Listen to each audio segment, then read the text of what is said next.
The Texas borderlands in 1871 didn't forgive weakness, and they sure as hell didn't forget blood. Rafael Cruz learned that lesson young, watching his Mexican mother and Irish father try to carve out something resembling a life in a place that wanted to claim them both as enemies. His mother's people called him güero, too pale, too foreign. His father's people called him half-breed when they were being polite, and worse when they weren't. So Rafael did what border people always do.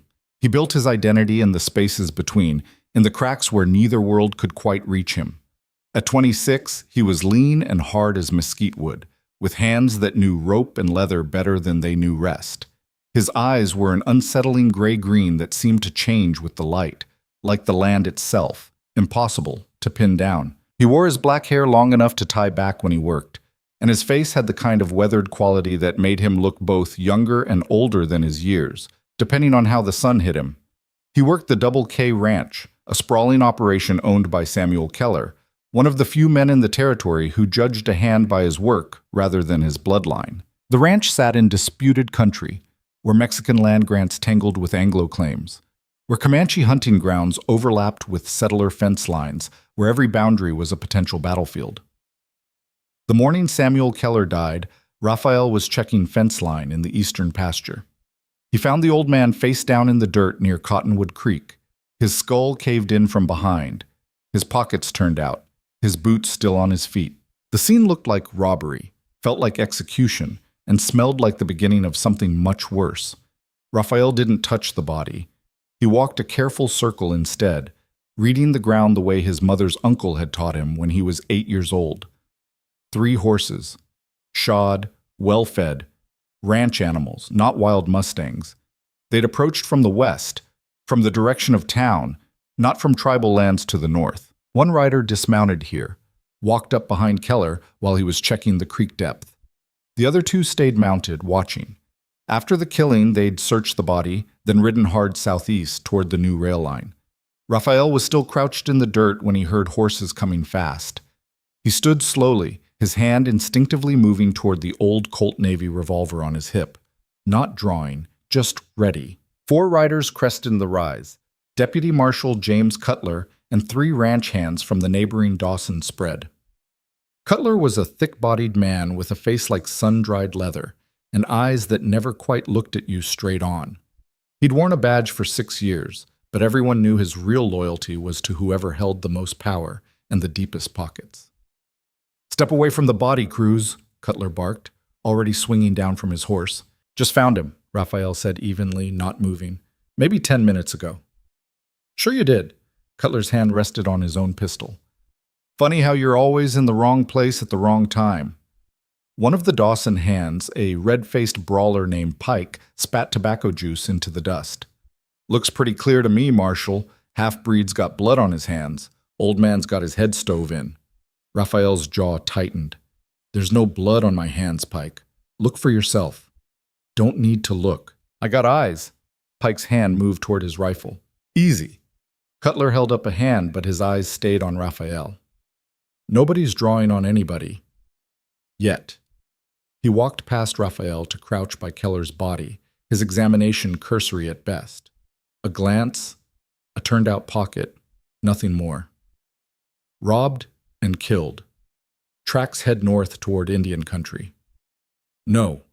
Rafael kept his voice level but firm. "Tracks head southeast. 3 riders, shod horses, came from—" "I can read sign better than some half-civilized ranch hand," Cutler cut him off. "Tracks go north, case closed." Rafael's hands clenched at his sides. "You're not even looking at the—" "I'm looking at you, Cruz, standing over a dead white man with robbery and murder written all over the scene." Cutler stood, brushing dirt from his knees. "Now, I got 2 choices here. I can bring you in for questioning, or I can accept that you found him, and you're reporting it like a good citizen. Which way this goes depends entirely on whether you decide to make this complicated." The threat hung in the air like gun smoke. Rafael understood the calculation instantly. Cutler wasn't interested in justice. He was interested in a narrative that wouldn't cause him problems. A half-breed suspect would raise questions about Cutler's competence. A tribal raid would justify the violence that powerful men were already itching to unleash. "I'm reporting what I found," Rafael said carefully. "Samuel Keller, murdered. I rode for help. Good man. Cutler's smile didn't reach his eyes. Pike, you and the boys get Keller's body back to town. Cruz, you come with me. Need to get your statement written down proper. As they rode toward Esperanza, the town that served as the region's beating, blackened heart, Raphael kept his eyes on the land, reading it like text. The grass here was trampled for multiple passages. New fence posts marked boundaries that hadn't existed 6 months ago. Survey stakes dotted the hills, little flags of conquest marking land that had belonged to someone else for centuries. The territory was changing, and not slowly. Esperanza itself was a study in collision, a plaza built around an old Spanish mission, now surrounded by false front buildings with English signs. Mexican families who'd lived there for generations now shared streets with Anglo newcomers who spoke no Spanish and didn't care to learn. A scattering of tribal people, mostly Tonkawa and displaced Comanche, drifted through on trade business, unwelcome but economically necessary. The tension was thick enough to choke on. Cutler led Raphael to the marshal's office, a squat adobe building that had once been a Mexican customs house. Inside, the air was stale with tobacco smoke and old sweat. Sit. Cutler pointed to a chair. Raphael sat, watching the deputy shuffle papers with no real purpose. Here's how this is going to go, Cutler said, not looking up. You found Keller. You reported it. You saw nothing, heard nothing, know nothing. Simple story, simple statement. We clear? I saw tracks, Raphael said quietly. 3 riders heading... You saw nothing, Cutler repeated, harder now. Because if you saw something different from what I say you saw, that makes you either a liar or an accomplice. And I promise you, Cruz, you don't want to be either in this town right now. Raphael met his eyes. What's really happening here, Cutler? For a moment, just a moment, something that might have been fear flickered across the deputy's face. Then it was gone, replaced by bureaucratic stoniness. Things are changing. New money, new power, new order. Man like you got no family, no land, no real stake in any of this. You're smart, you'll keep your head down and your mouth shut. You're stupid, you'll end up like Keller, or worse, blamed for what happened to him. Is that a threat? It's advice. Free of charge. Cutler pulled out a form, dipped his pen. Now, let's get the statement written before I change my mind about your cooperation. That night, Raphael stood at the back of the packed church hall, the only building in Esperanza big enough to hold a town meeting, and watched fear turn into fury.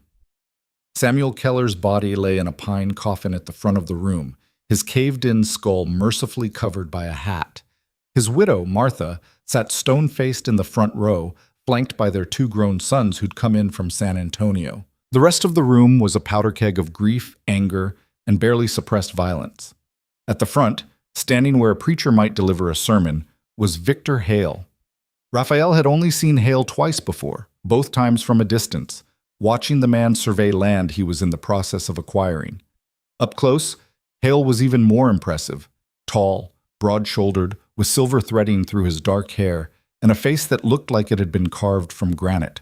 He wore an expensive suit that somehow didn't look out of place in a frontier town, and he carried himself with the absolute confidence of a man who'd never been told no and meant it. Friends, Hale's voice carried effortlessly across the room, rich and sonorous. We gather tonight in grief and in anger, as is right. Samuel Keller was a good man, a pillar of this community, a builder of civilization in savage country. His murder is not just a crime, it is an assault on everything we're trying to create here. Murmurs of agreement rippled through the crowd. I knew Samuel, Hale continued, not well but enough to respect him, enough to know that his dream was the same as ours, to build something lasting, something worth passing to our children, to transform this lawless borderland into a place where families can thrive in safety. Raphael's eyes narrowed. Hale spoke well, but there was something rehearsed about it, something too smooth. But safety requires strength, Hale went on, his voice hardening. And strength requires us to face hard truths. The hard truth is this: we are surrounded by enemies, not just the outlaws and thieves who plague every frontier, but organized hostile forces that view our presence here as an invasion, our success as a threat. The Indians! Someone shouted from the middle of the room. The tribal raids are getting worse, another voice added. Hale held up a hand for silence. I understand your fear. I share it. My own daughter travels these roads. My own property sits exposed to attack. But we must be measured. We must be just. We cannot— Just? A man stood up, his face red with rage. Sam Keller's brains are decorating Cottonwood Creek, and you want us to be measured? I want us to be smart, Hale shot back, his voice sharp now. Blind vengeance will only breed more violence. What we need is a coordinated response, protection, real law enforcement, not the token presence we have now. All eyes turned to Deputy Cutler, who shifted uncomfortably in his seat. I'm proposing, Hale said, that we form a citizen militia, organized, well-armed, properly led, to patrol our lands, protect our families, and show anyone thinking about attacking this community that there will be consequences. The room erupted in approval. Raphael felt his stomach turn. He'd seen citizen militias before. They always started with noble words about protection and justice. They always ended with innocent people hanging from trees. We need volunteers, Hale continued, riding the wave of enthusiasm. Men willing to ride, to fight, to defend what's ours. I'll personally fund the operation, weapons, horses, supplies. All I ask is that you bring courage and commitment. Hands shot up across the room. Raphael looked around at faces he'd known for years, seeing them transform in real time. Fear was alchemy. It could turn neighbors into soldiers, grief into rage, uncertainty into violence. One more thing, Hale said, his voice dropping to something more intimate, more dangerous. I'm offering a reward. $500 for information leading to the capture of Samuel Keller's killers. $1,000 for their bodies. The room went quiet. $1,000 was more money than most men in Esperanza would see in 5 years. Dead or alive? Someone asked. Hale's smile was cold. I'll leave that to the discretion of whoever finds them. As the meeting dissolved into excited chatter about organization and tactics, Raphael slipped out the back door. The night air was cool, filled with the scent of mesquite smoke and coming rain. He was halfway to his horse when a voice stopped him. You don't approve. Raphael turned. A young woman stood in the shadows of the church wall, watching him with intelligent dark eyes. She wore a simple but well-made dress, and her black hair was pulled back in a style that managed to be both practical and elegant. Do I know you? Raphael asked carefully. No, but I know you. She stepped into the lamplight spilling from the church windows. Raphael Cruz, you worked for Samuel Keller. You found his body. And you are? Clara Hale, Victor's daughter.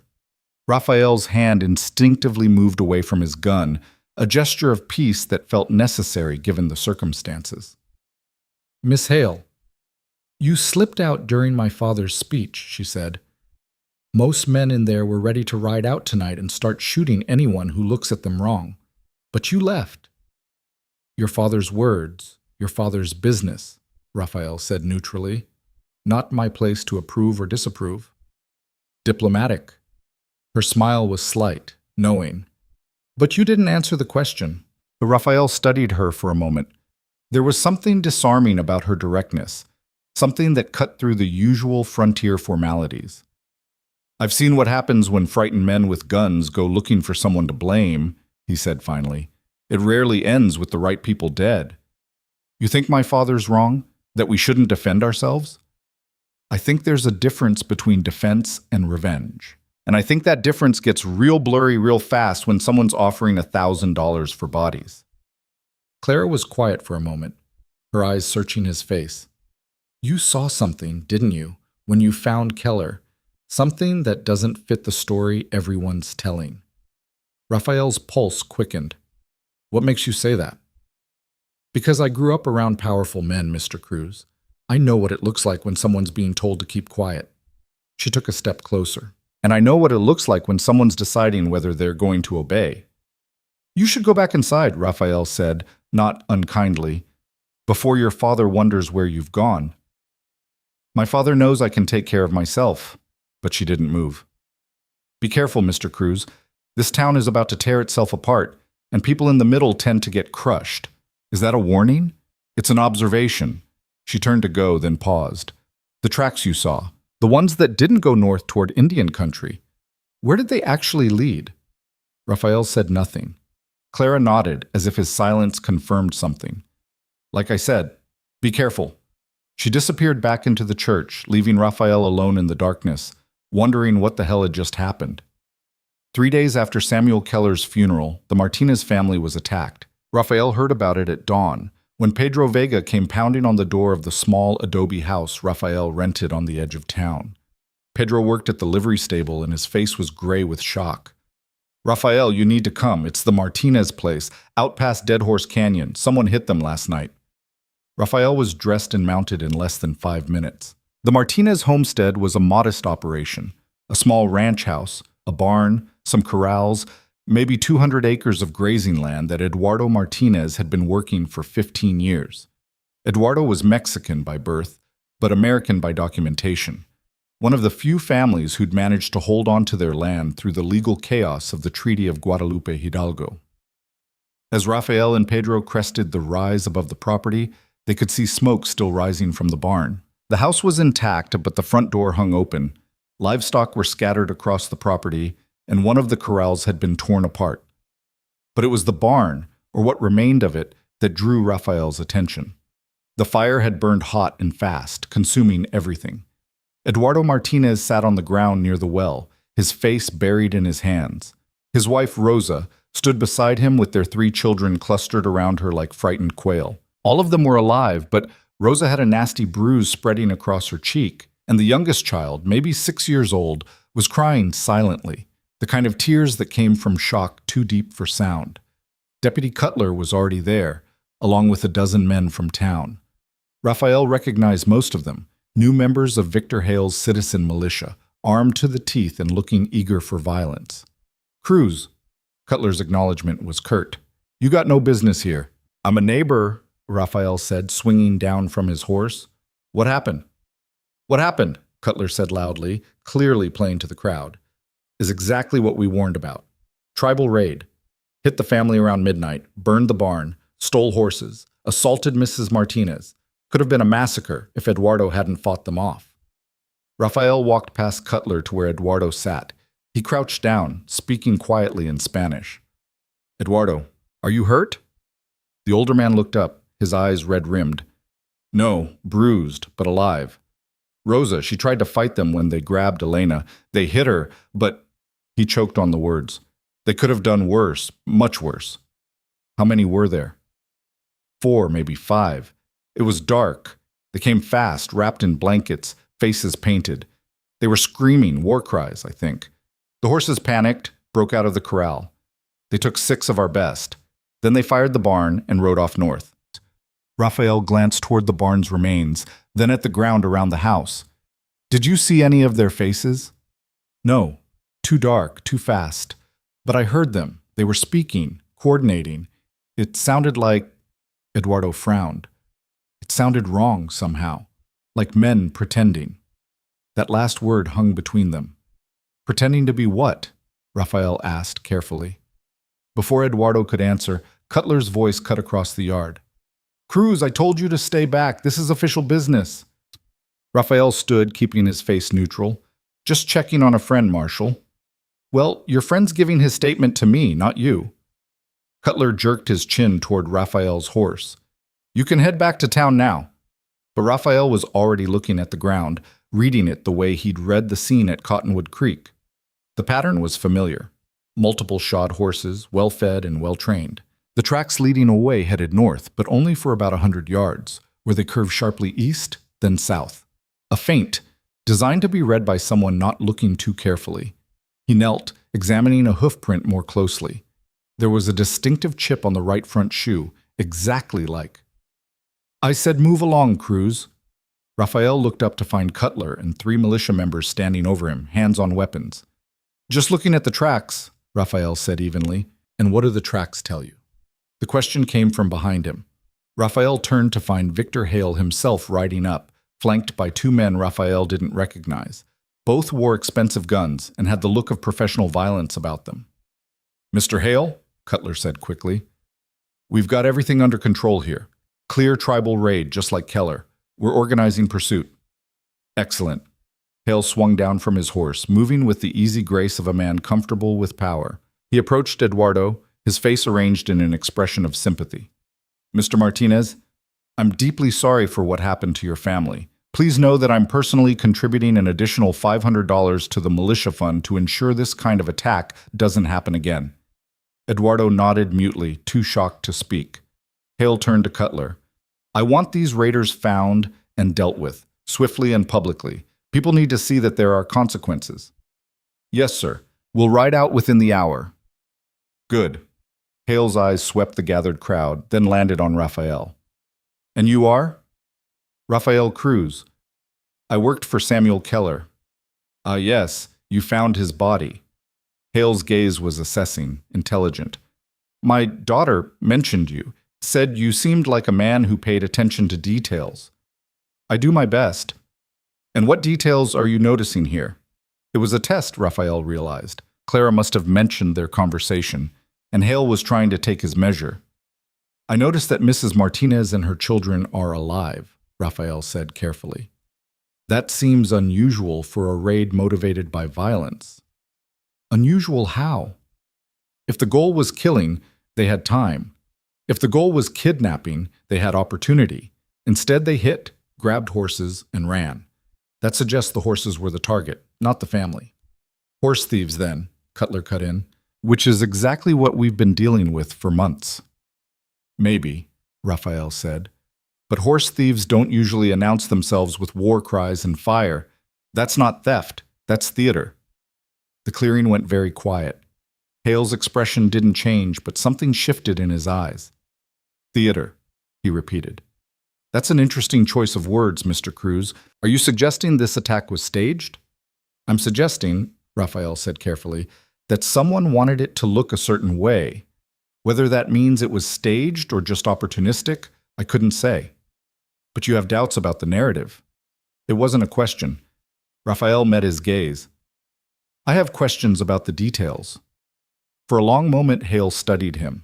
Then, surprisingly, he smiled. "A man who asks questions. Rare quality out here. Most people prefer simple answers."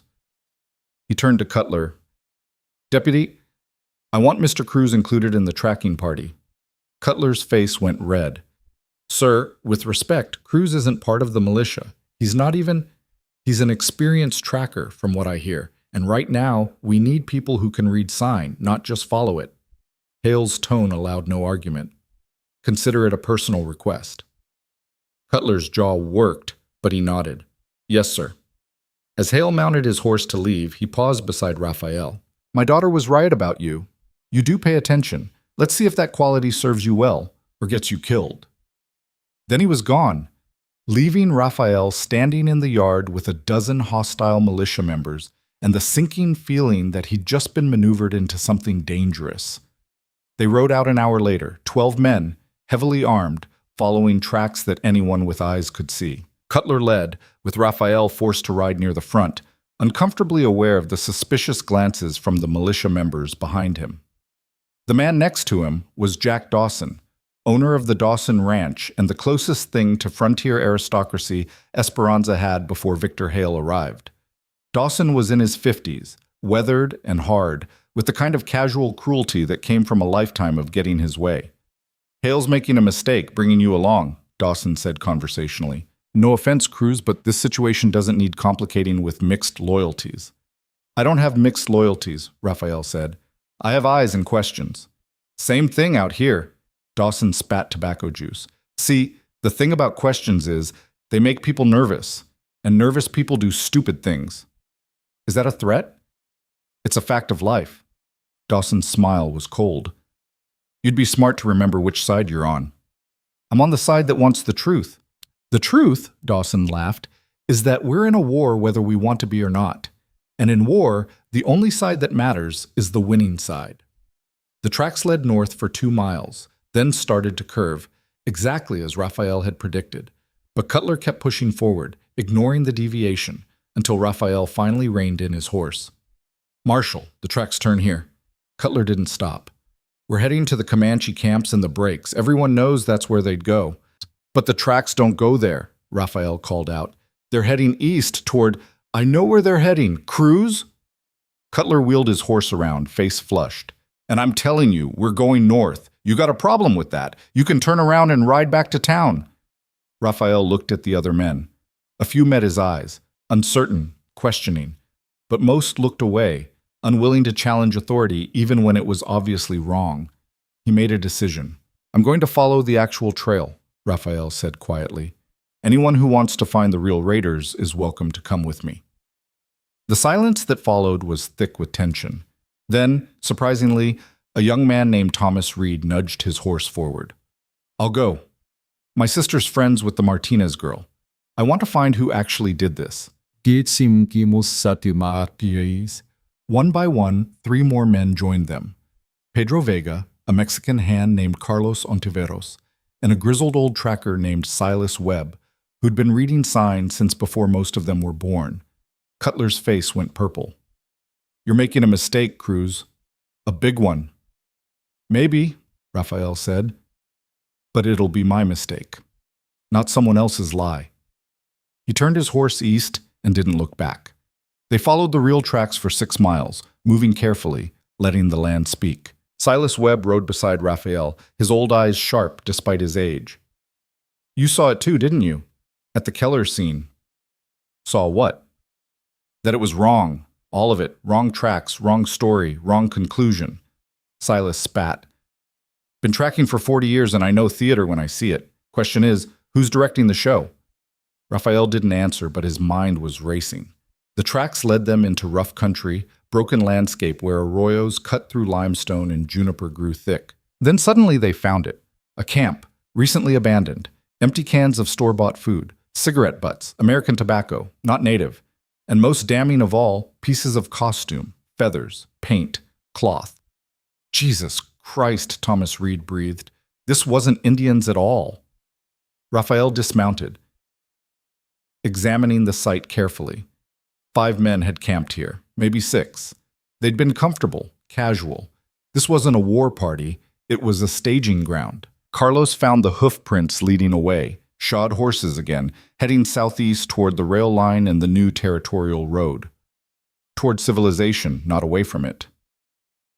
We need to tell someone, Thomas said. This proves we were right, Raphael cut him off. But proving it and getting anyone to listen are 2 different things. What are you saying? Raphael looked at the young man. I'm saying that someone went to a lot of trouble to make these raids look like Indian attacks. Someone with resources, planning, and a reason to want people scared. You bring this evidence to town, to Cutler, to the militia. What do you think happens? The question hung in the air. They bury it, Silas said quietly. Or they bury us with it. Pedro made the sign of the cross. Madre de Dios. You're saying this goes all the way up to Hale? I'm not saying anything yet, Raphael said, because saying it without proof gets us killed. But I'm saying we need to be very careful about who we trust. They gathered what evidence they could carry, cloth, paint pots, distinctive cigarette tins, and buried the rest, marking the location carefully. Then they rode back toward town, each man alone with his own dark thoughts. As they approached Esperanza at dusk, they could see lights blazing at the church hall. Another meeting. More fear being stoked into fury. What do we do? Thomas asked. Raphael looked at the young man's earnest face and felt the weight of responsibility settle on his shoulders. We stay quiet. We watch. And we gather more proof. Because right now, all we have is questions.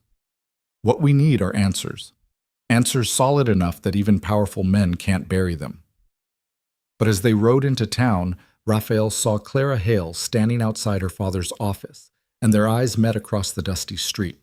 She knew something was wrong. He could see it in her face, and in that moment, Raphael realized his life had just become infinitely more complicated, because the woman who might be his ally was the daughter of the man who might be his enemy. The truth was out there, buried under lies and theater and false flags. Raphael had found the thread. Now he had to pull it, knowing that unraveling it might bring down everything, including himself. The meeting hall blazed with lamplight and rage as Raphael slipped in through the side door, keeping to the shadows. The air was thick with tobacco smoke and the sweat of too many bodies packed too close. On the makeshift stage, Victor Hale stood like a conductor before an orchestra of violence, his voice rising and falling with calculated precision. 3 attacks in 2 weeks, Hale was saying, his face grave. Samuel Keller, murdered in cold blood. The Martinez family, terrorized and robbed. And now, just this morning, the Schneider homestead, burned to the ground, livestock slaughtered, Mrs. Schneider and her daughter barely escaping with their lives. Raphael's stomach dropped. He hadn't heard about the Schneiders. He'd been out following the real trail while another piece of theater was being staged. How many more? Hale's voice cracked with what sounded like genuine emotion. How many more families must suffer before we act decisively? Before we stop pretending that peaceful coexistence is possible with those who view our very presence as an act of war? The crowd roared approval. Raphael scanned the faces, men he'd known for years, transformed by fear into something he barely recognized. Thomas Reed stood near the back, his young face pale and conflicted. Pedro Vega kept his eyes on the floor. Carlos and Silas were conspicuously absent. The militia has tracked the raiders to the breaks north of Dead Horse Canyon, Hale continued. Deputy Cutler assures me we have them cornered. Tomorrow at dawn, we ride out in force, not to parley, not to negotiate, but to deliver justice. You mean slaughter? A voice called out. It took Raphael a moment to realize it was his own. Every head in the room turned. Hale's eyes found him in the shadows, and something that might have been amusement flickered across his face. Mr. Cruz, I was hoping you'd join us. Please, come forward. Share what you discovered on your tracking expedition. It was a trap, beautifully set. Raphael could feel it closing around him even as he moved through the crowd toward the stage. Every eye was on him, some curious, some hostile, most simply waiting to see which way the wind would blow. Well? Hale prompted when Raphael reached the front. What did you find? Raphael looked out at the crowd, then at Hale. In that moment, he made a choice that would define everything that followed. We found evidence that the raids weren't what they appeared to be. The room erupted, shouts of liar, an Indian lover, mixed with a few uncertain calls for him to explain. Hale raised his hand for silence, his expression unreadable. That's quite an accusation, Mr. Cruz. Perhaps you'd care to elaborate? The tracks we followed didn't lead to tribal lands. They led to a camp where we found store-bought supplies, American tobacco and costume pieces, feathers and paint that someone used to dress up like raiders. Costume pieces. Cutler's voice dripped with contempt from where he stood at the side of the stage. You mean feathers? Paint? Things that every damn Indian from here to the Pecos carries? That's your evidence? Evidence that was at a camp 6 miles southeast of the Martinez place, not north where you led the main party, Raphael shot back. Evidence you would have found if you'd followed the actual trail instead of the story you wanted to tell. Cutler's hand moved toward his gun, but Hale stepped between them smoothly. Gentlemen, please. Mr. Cruz, I appreciate your diligence, truly, but I'm afraid you're mistaken. The tracks my men followed led directly to known Comanche territory. We have multiple witnesses who can confirm this. Witnesses who were looking where you told them to look instead of where the evidence actually led. Or perhaps, Hale said, his voice dropping to something colder, you're so eager to defend the tribes, given your own mixed heritage, that you're seeing conspiracies where there's only tragedy. The words landed like a physical blow. Raphael felt the room shift against him, felt the weight of suspicion and prejudice that had always been there suddenly given voice and validation by the most powerful man in the territory. My heritage has nothing to do with reading tracks, Raphael said quietly. The evidence speaks for itself. Then produce it, Hale challenged. Show us these costume pieces, these supplies. This camp you claim to have found. Raphael's jaw tightened. The evidence was buried, hidden, a precaution that now looked like a confession. It's been secured, to prevent tampering. How convenient. Hale turned to the crowd. A secret camp, secret evidence, and a half-breed's word against the sworn testimony of Deputy Cutler and a dozen respected citizens. You'll forgive me, Mr. Cruz, if I find your story somewhat lacking. I'm not the only one who saw it, Raphael said. Thomas Reed, Pedro Vega, Carlos Ontiveros, Silas Webb, they were all there. Were they? Hale's eyebrows rose. Mr. Reed, are you here? Please, join us. Thomas emerged from the crowd, his face ashen. He climbed the stage steps like a man walking to the gallows. Tell us what you saw, son, Hale said gently. Thomas swallowed hard. His eyes met Raphael's for a brief moment. and in them Raphael saw fear, not of violence, but of something worse, the fear of standing alone. We did find a camp, Thomas said slowly, but I couldn't say for sure what it meant. Could have been anyone, drovers, prospectors, drifters. The evidence wasn't as clear as Cruz made it sound. Raphael felt something crack inside his chest. Not anger, he understood the calculus too well to be angry. Just a deep, cold certainty that this was how truth died. Not with a bang, but with the whisper of reasonable doubt. "Thank you for your honesty," Hale said. "Pedro? Carlos? Are either of you here to corroborate Mr. Cruz's findings?" Silence. They'd made themselves scarce, probably warned by Thomas or by their own survival instincts. "It seems," Hale said, turning back to Raphael, "that you are alone in your interpretation of events. Now, I'm a reasonable man. I believe you found something that concerned you, but concern isn't proof, and theories aren't facts. What we have are facts. 3 attacks, multiple witnesses, tracks leading to tribal territory, and a clear pattern of escalating violence. And a clear pattern of land changing hands," Raphael said. "Keller's ranch is up for sale. Martinez is talking about leaving. The Schneiders will never rebuild. Funny how every attack targets families holding onto land that someone else wants." The room went very still. Raphael had just said the thing that everyone had been thinking, but no one had been willing to voice. Hale's expression didn't change, but his eyes went flat and dangerous. "Are you accusing me of orchestrating these attacks, Mr. Cruz?" "I'm saying someone is, and that someone has means, motive, and opportunity." "Careful." Hale's voice was soft now, almost gentle. "Slander is a serious charge, especially when directed at a man who's trying to protect this community. And murder is a more serious charge, especially when dressed up as something it's not." For a moment, Raphael thought Hale might actually have him arrested right there. But instead, the man did something far more effective. He laughed. "Gentlemen," Hale addressed the crowd, "I think we've heard enough conspiracy theories for one evening. Mr. Cruz is clearly a man who sees shadows where there's only sunlight. Perhaps his divided loyalties have clouded his judgment. Perhaps he's simply mistaken. Either way, we have real work to do. Tomorrow's raid goes forward as planned. Those who wish to ride for justice and safety are welcome. Those who prefer to spin tales in the dark are free to stay behind." The dismissal was complete and devastating.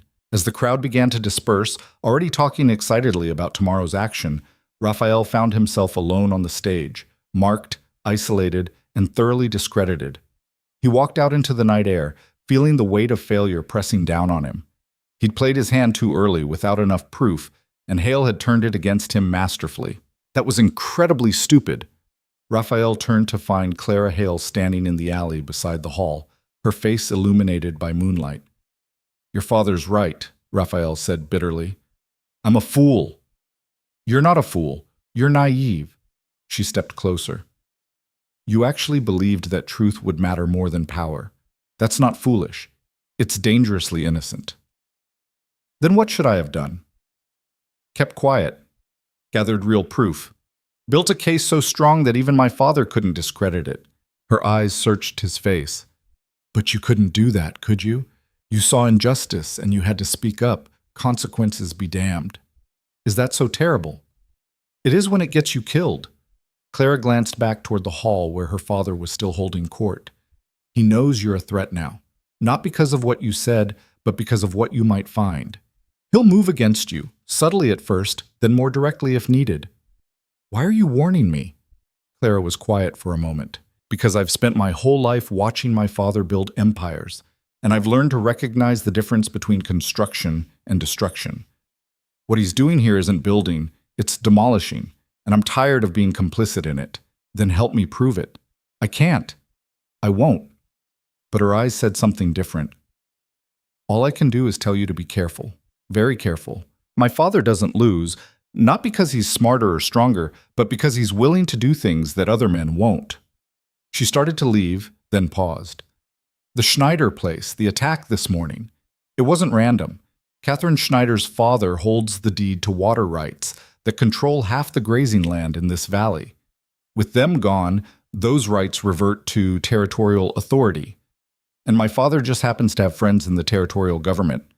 Raphael's mind raced, piecing together the pattern. Every attack, every victim, they all hold something valuable. Land, water, railroad access, mineral rights. Clara's voice was flat. My father doesn't want this territory.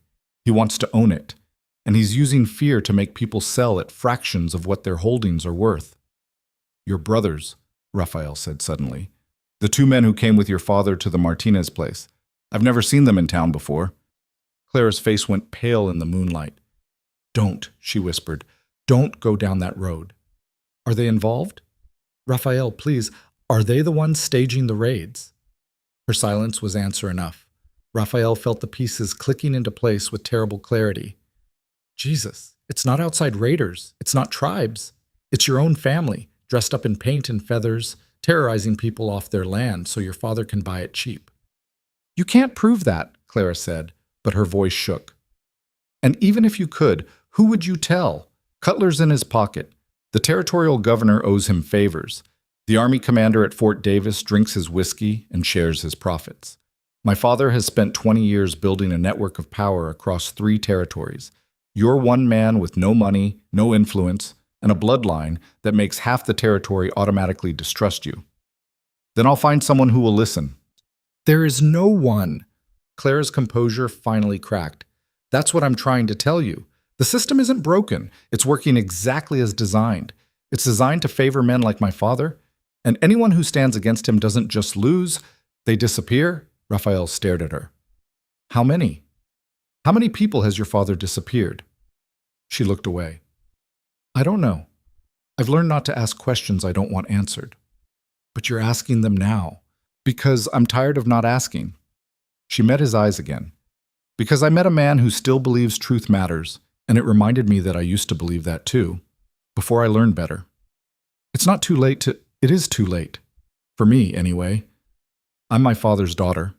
I've eaten at his table, worn clothes bought with blood money, smiled at men I knew were criminals. I'm complicit in all of it. Her voice dropped. But maybe it's not too late for you to get out. Leave Esperanza. Ride south to Mexico or east to Louisiana. Forget you ever saw those tracks, ever found that camp. Live. I can't do that. Why not? Raphael thought about Samuel Keller, who'd given him a job when no one else would. About the Martinez family. About little Elena crying silent tears. About all the families who'd be terrorized next, who'd lose their homes, their land, their futures to Victor Hale's manufactured fear.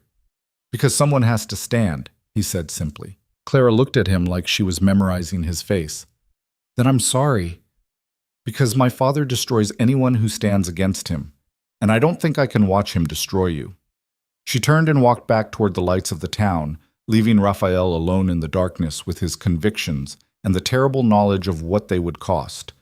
He stood there for a long time, weighing options, calculating odds, knowing that every path forward led through danger. But one thought kept circling back. If not him, then who? If not now, then when? The answer was clear, even if the cost was unbearable. He mounted his horse and rode back to his small house on the edge of town. Tomorrow, Cutler's militia would ride north to punish people who had nothing to do with the attacks. More innocent blood would be spilled while the real criminals operated with impunity, unless Raphael could find a way to stop it. He spent the night going through everything he knew, every detail, every piece of evidence. The costume pieces were buried 6 miles out. The tracks were still there if anyone cared to look. The timeline of attacks matched perfectly with Victor Hale's land acquisitions. It was all there, a pattern so clear that only willful blindness could miss it. But Clara was right about one thing. Proof meant nothing without someone willing to look at it. At dawn, Raphael saddled his horse and rode out. Not north with the militia, but southeast, following the trail he'd found before. If Hale's sons were the ones staging the attacks, they had to have a base of operations. Somewhere to plan, to store supplies, to stage their theater of terror. He found it 2 hours later, a lined shack on the edge of Hale's property, supposedly abandoned but clearly in use. Fresh tracks surrounded it. A corral held horses. He counted 8, all well-fed, all shod. Smoke rose from the chimney. Raphael tied his horse a quarter-mile away and approached on foot, moving carefully through the scrub. As he got closer, he could hear voices, young men, laughing, talking casually. "Martinez damn near shot me," one voice said.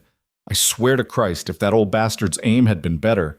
But it wasn't, another voice cut in. And now he's scared shitless and looking to sell, just like Father planned. I still say we should have taken the girl. Would have made the lesson clearer. Father said no, too risky. Can't have damaged goods testifying later if something goes wrong. Raphael's blood went cold. They were talking about Elena Martinez like she was a strategic asset, not a 6-year-old child. He edged closer, peering through a gap in the wooden walls. 3 men inside, young, well-dressed, even in their rough riding clothes. 2 of them had Victor Hale's eyes, his jawline. Sons for certain. The third was harder to place, but he had the look of hired muscle. On a table in the center of the room lay everything Raphael needed. Maps marked with attack sites, schedules of future raids, costumes, paint pots, and most damning of all, a ledger detailing land purchases tied directly to the attacks. It was perfect. It was everything. And it was completely inaccessible. 3 armed men stood between Raphael and the evidence that could expose Victor Hale's entire operation. He was still trying to figure out his next move when a hand clamped over his mouth and a gun barrel pressed against his spine. "Don't move," a voice whispered. "Don't even breathe loud." Raphael's heart hammered. He'd been so focused on the shack that he'd missed someone coming up behind him. Careless, stupid, fatal. "I'm going to take my hand away," the voice continued. "You're going to turn around slow. You try anything clever, you'll be dead before you hit the ground. Understand?" Raphael nodded. The hand released. He turned slowly to find himself facing a man he'd never seen before. Lean, weathered, with a face that had seen too much sun and too much violence. But what caught Raphael's attention was the badge pinned to his vest. Not a local deputy star, but a federal marshal's shield. "Raphael Cruz?" the man whispered. "Yes." "Samuel McKittrick, U.S. Marshal out of Austin. I've been investigating Victor Hale for 6 months, and you just led me to the missing piece of my case." His eyes stayed on the shack. "How much do you know?" "Enough to get killed," Raphael said. "You?" "More than enough. But knowing and proving are different things. I've been trying to get inside that shack for weeks." McKittrick smiled grimly. "Thank you for the surveillance. What happens now?" "Now we wait. Those boys will ride out eventually, probably to hit another target. When they do, I'm going in to document everything. Then I'm bringing in federal troops, and we're going to arrest everyone involved. Victor Hale, his sons, every crooked official he's bought." Raphael felt a surge of hope. "Can I help?" "You can stay alive," McKittrick said bluntly. "Hale's got people looking for you. After that stunt you pulled last night, you're a liability he can't afford. My advice? Disappear for a few days. Let me do my work. Once I have what I need, you can testify. People are about to get hurt. Cutler took a militia north this morning to attack innocent people based on lies." "I know. I've got men shadowing them. If it looks like they're actually going to commit a massacre, we'll intervene. But if I move too early, Hale will scatter like smoke and we'll never get him." It made tactical sense, but Raphael hated it. How many more people have to suffer while we wait for the perfect moment? Fewer than will suffer if we blow this and Hale gets away to do it all again somewhere else. McKittrick's eyes were hard. This isn't the first territory he's pulled this in. It won't be the last unless we stop him permanent. That means doing it right. Raphael wanted to argue, but the sound of horses stopped him. They pressed flat against the ground as the shack door opened and the 3 men emerged, laughing about something. They mounted up and rode east toward the Garza Ranch, another family sitting on valuable water rights. McKittrick watched them go, then looked at Raphael. "Get to town. Keep your head down. Trust no one, and I mean no one. I've got deputies I can trust coming in on tomorrow's stage. 2 days, maybe 3, and this whole thing comes down. And if something goes wrong? Then a lot of people die, starting with you." McKittrick's face was grim. "So don't let anything go wrong." He moved toward the shack, already pulling out a camera and documentation tools. Raphael watched for a moment, then started back toward his horse. He was halfway there when he heard the gunshot. Raphael ran back, pulling his Colt, knowing he was probably running toward his own death but unable to stop himself. He burst into the clearing to find McKittrick on the ground, blood spreading across his chest, and the third man from the shack, the one Raphael had thought left with the others, standing over him with a smoking gun. Well, hell, the man said, looking up at Raphael.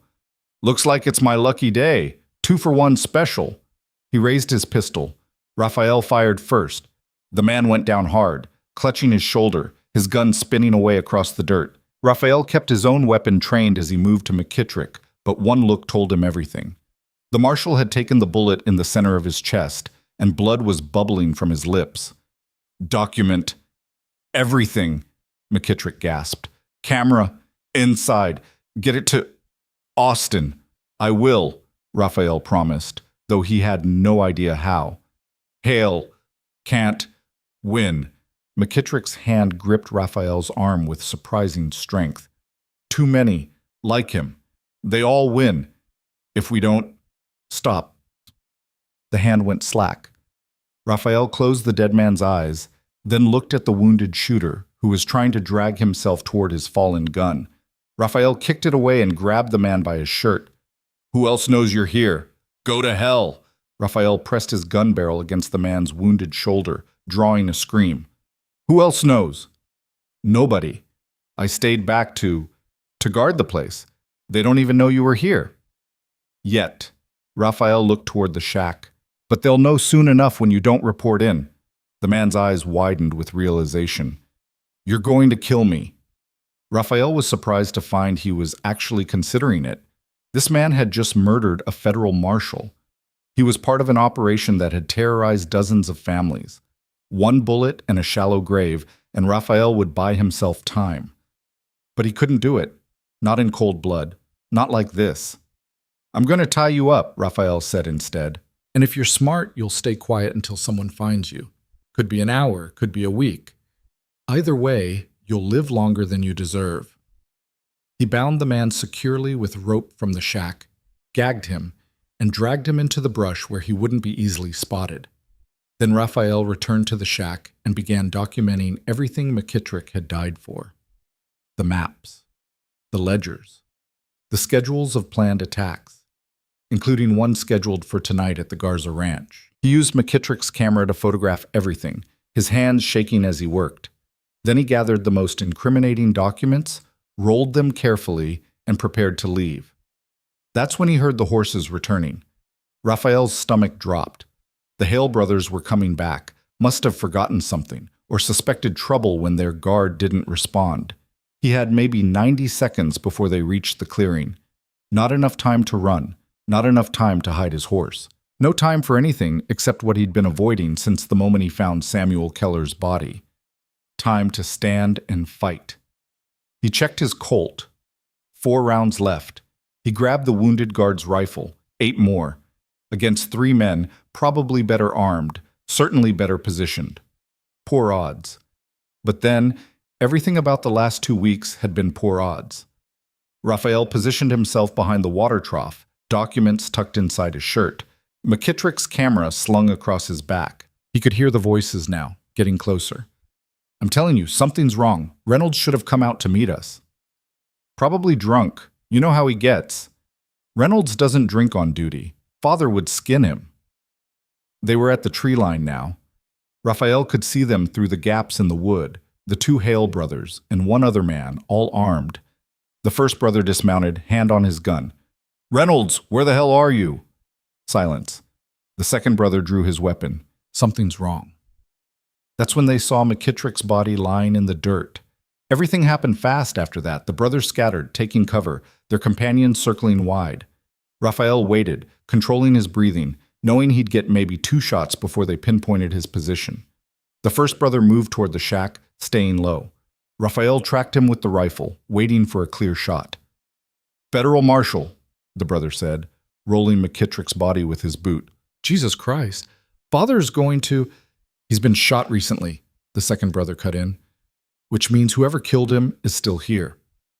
All 3 men went very still, scanning the clearing.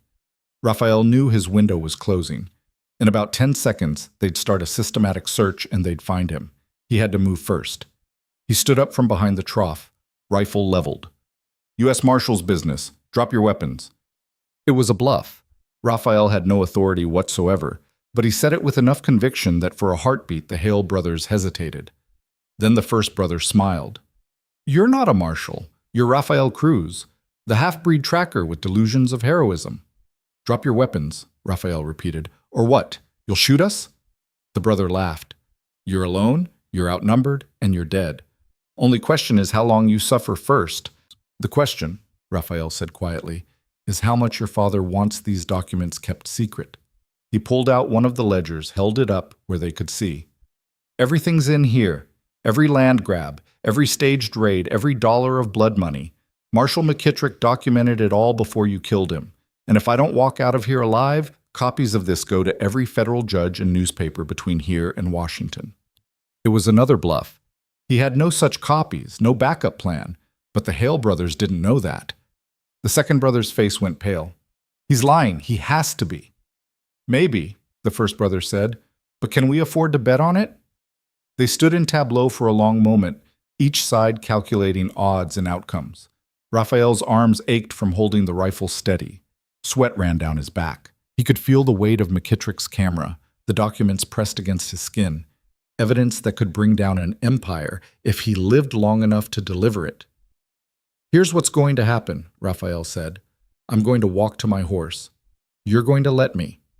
Then I'm going to ride to the nearest army post and turn this over to people who can't be bought. And your father's reign of terror ends. Our father, the first brother said, will hunt you to the ends of the earth. There's nowhere you can run that his money and influence won't reach. Then I'll die knowing I tried to do the right thing. Can you say the same? The question hung in the air. For a moment, Raphael saw something flicker in the second brother's eyes. Maybe doubt, maybe shame, maybe just the reflection of who he might have been in a different life. Then it was gone. Kill him, the first brother ordered. Raphael dove behind the trough as gunfire erupted, splinters exploding from the wood, bullets whining through the air. He came up firing, his first shot catching the hired gun in the leg, dropping him. His second missed the first brother by inches. Then his rifle clicked empty. Raphael threw it aside and drew his Colt, knowing 4 bullets wouldn't be enough but having no other choice. The Hale brothers were advancing now, using the shack for cover, flanking him. He was going to die here. Raphael knew it with absolute certainty. The only question was whether he could take them with him. He fired twice more, forcing them back, buying seconds. 1 bullet left. The first brother appeared on his right, gun leveling. Raphael swung to face him, knowing he'd never be fast enough. Then a rifle cracked from the tree line, and the brother went down hard, blood blooming on his shoulder. Raphael's head snapped around. Clara Hale stood at the edge of the clearing, her father's hunting rifle in her hands, her face white but determined.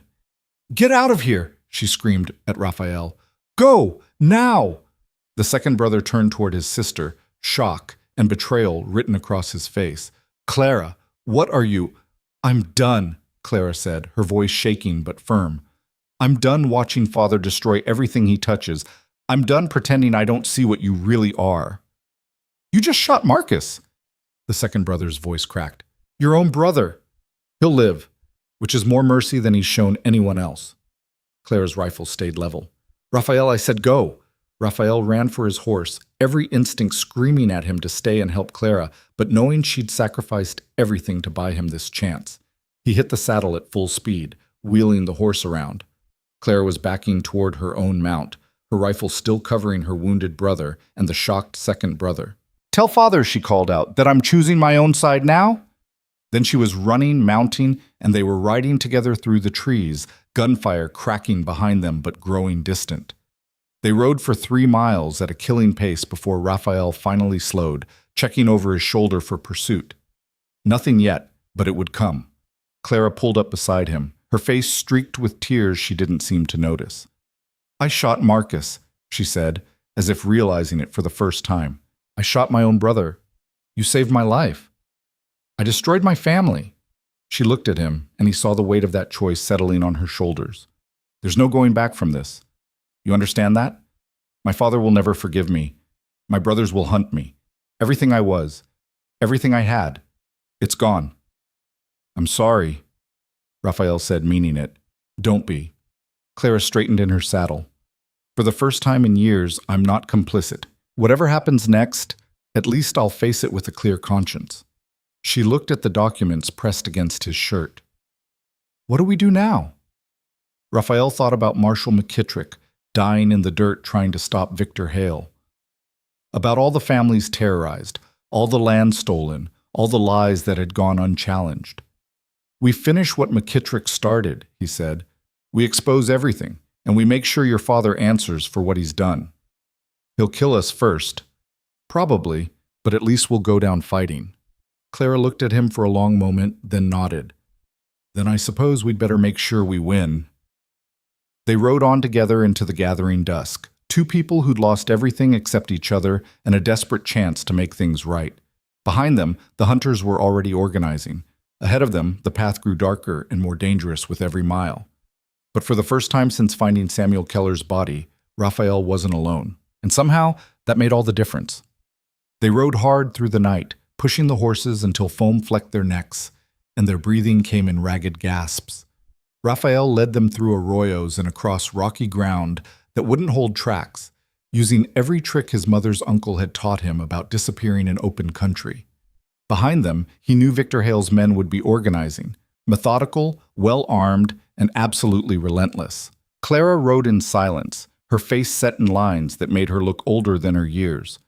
The rifle that had shot her own brother lay across her saddle, and every few minutes Raphael saw her glance at it like she couldn't quite believe what she'd done. As dawn broke pale and cold across the eastern hills, Raphael finally slowed their pace. The horses were done. They'd collapse if pushed further. He guided them into a narrow canyon he remembered from years ago, a place where water seeped from rock and provided just enough grazing to keep animals alive. They dismounted without speaking. Raphael tended to the horses while Clara stood at the canyon mouth, watching their back trail with eyes that had seen too much in too short a time. "We can't stay here long," she said finally.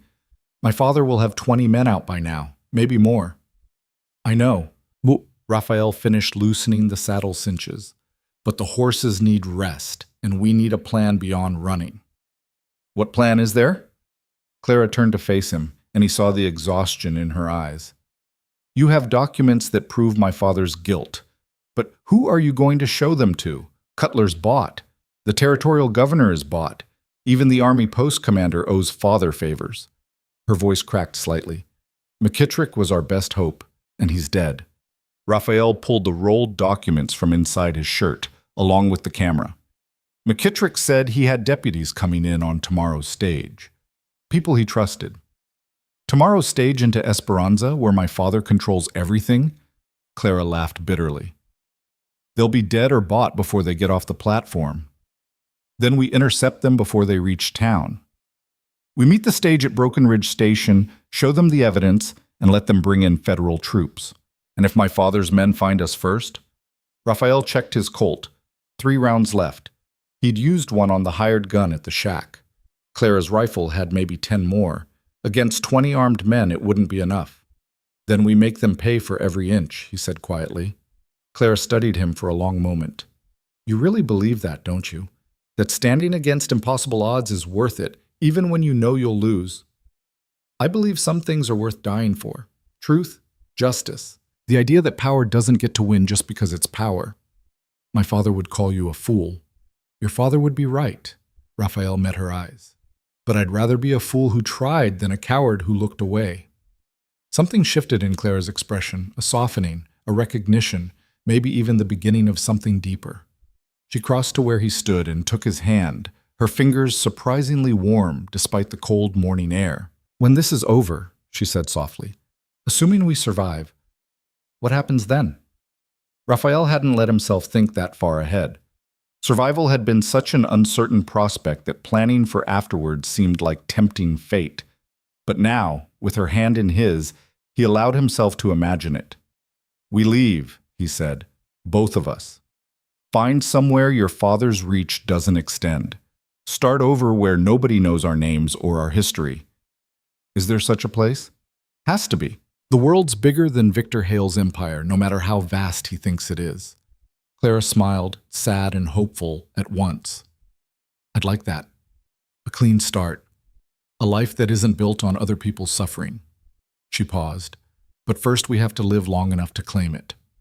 They made a cold camp, no fire that might give away their position, and took turns on watch while the other rested. Raphael took the first shift, positioning himself where he could see the canyon entrance and anyone approaching. The documents and camera sat beside him, evidence of crimes that powerful men would kill to suppress. He thought about Samuel Keller, about the Martinez family, about all the people who'd been terrorized and displaced. He thought about Marshall McKittrick, dying in the dirt because he'd believed in justice. And he thought about Clara, who'd given up everything, family, security, her entire world, to stand on the right side of a war she'd been born into the wrong camp of. The weight of it all pressed down on him like a physical thing. One man and one woman, holding evidence that could topple an empire, hunted by forces that had all the advantages. It should have felt hopeless. Somehow, it didn't. Maybe because he wasn't alone anymore. Maybe because the truth in those documents was strong enough to matter, even against Victor Hale's money and influence. Or maybe because he'd finally found something, someone, worth fighting for beyond just principle. Clara woke him 4 hours later, her hand gentle on his shoulder. "Your turn to rest. I'll watch." Raphael wanted to argue, but exhaustion won. He fell into a dreamless sleep that felt like drowning and woke to Clara shaking him urgently. "Riders," she whispered. "3 of them, maybe a mile out." Raphael was on his feet instantly, grabbing his gun, his mind clearing fast. "Did they see us?" "I don't think so. They're following the main trail, not searching the side canyons." "But they're thorough. It's only a matter of time." Raphael considered their options. They could try to slip out the back of the canyon, but the horses were still tired. They could hide and hope the riders passed by. Or they could set an ambush and try to take them out quietly. "How good a shot are you?" he asked Clara. "Better than average. Father made sure all his children could handle firearms." Her mouth twisted. He believed in being prepared for every contingency. Ironic that I'm using his training against him. "Think you could hit a man at 200 yards? "Probably. Why?" Raphael was already moving, gathering the horses, preparing them to ride. "Because we're not running anymore. Every man we let pass is one more hunter on our trail. We start evening the odds now." Clara looked at him, surprised and maybe a little impressed. "You're talking about an ambush, murder." "I'm talking about survival. Those men aren't riding out here to arrest us or bring us in for trial. They're here to kill us and bury the evidence we're carrying. That makes this self-defense. A jury might disagree." "We'll never get to a jury if we're dead." Raphael handed her the rifle. "You don't have to do this. I can try to handle it alone." Clara took the rifle, checked the action, and looked through the sights with the practiced ease of someone who'd done it 1,000 times. "I shot my brother yesterday. 3 strangers hunting us seems almost easy by comparison." They positioned themselves on opposite sides of the canyon mouth, using rocks for cover, with clear lines of fire down the approach trail. The horses were hidden deeper in the canyon, tied and ready to run. The documents and camera were secured in Raphael's saddlebags. If anything went wrong, if he and Clara went down, at least the evidence might survive. The riders appeared 15 minutes later, moving slowly, scanning the ground for tracks. Raphael recognized 2 of them from the militia, hard men who'd been eager for violence even before Victor Hale gave them permission and payment. The third was a stranger, but he carried himself with the confidence of a professional killer.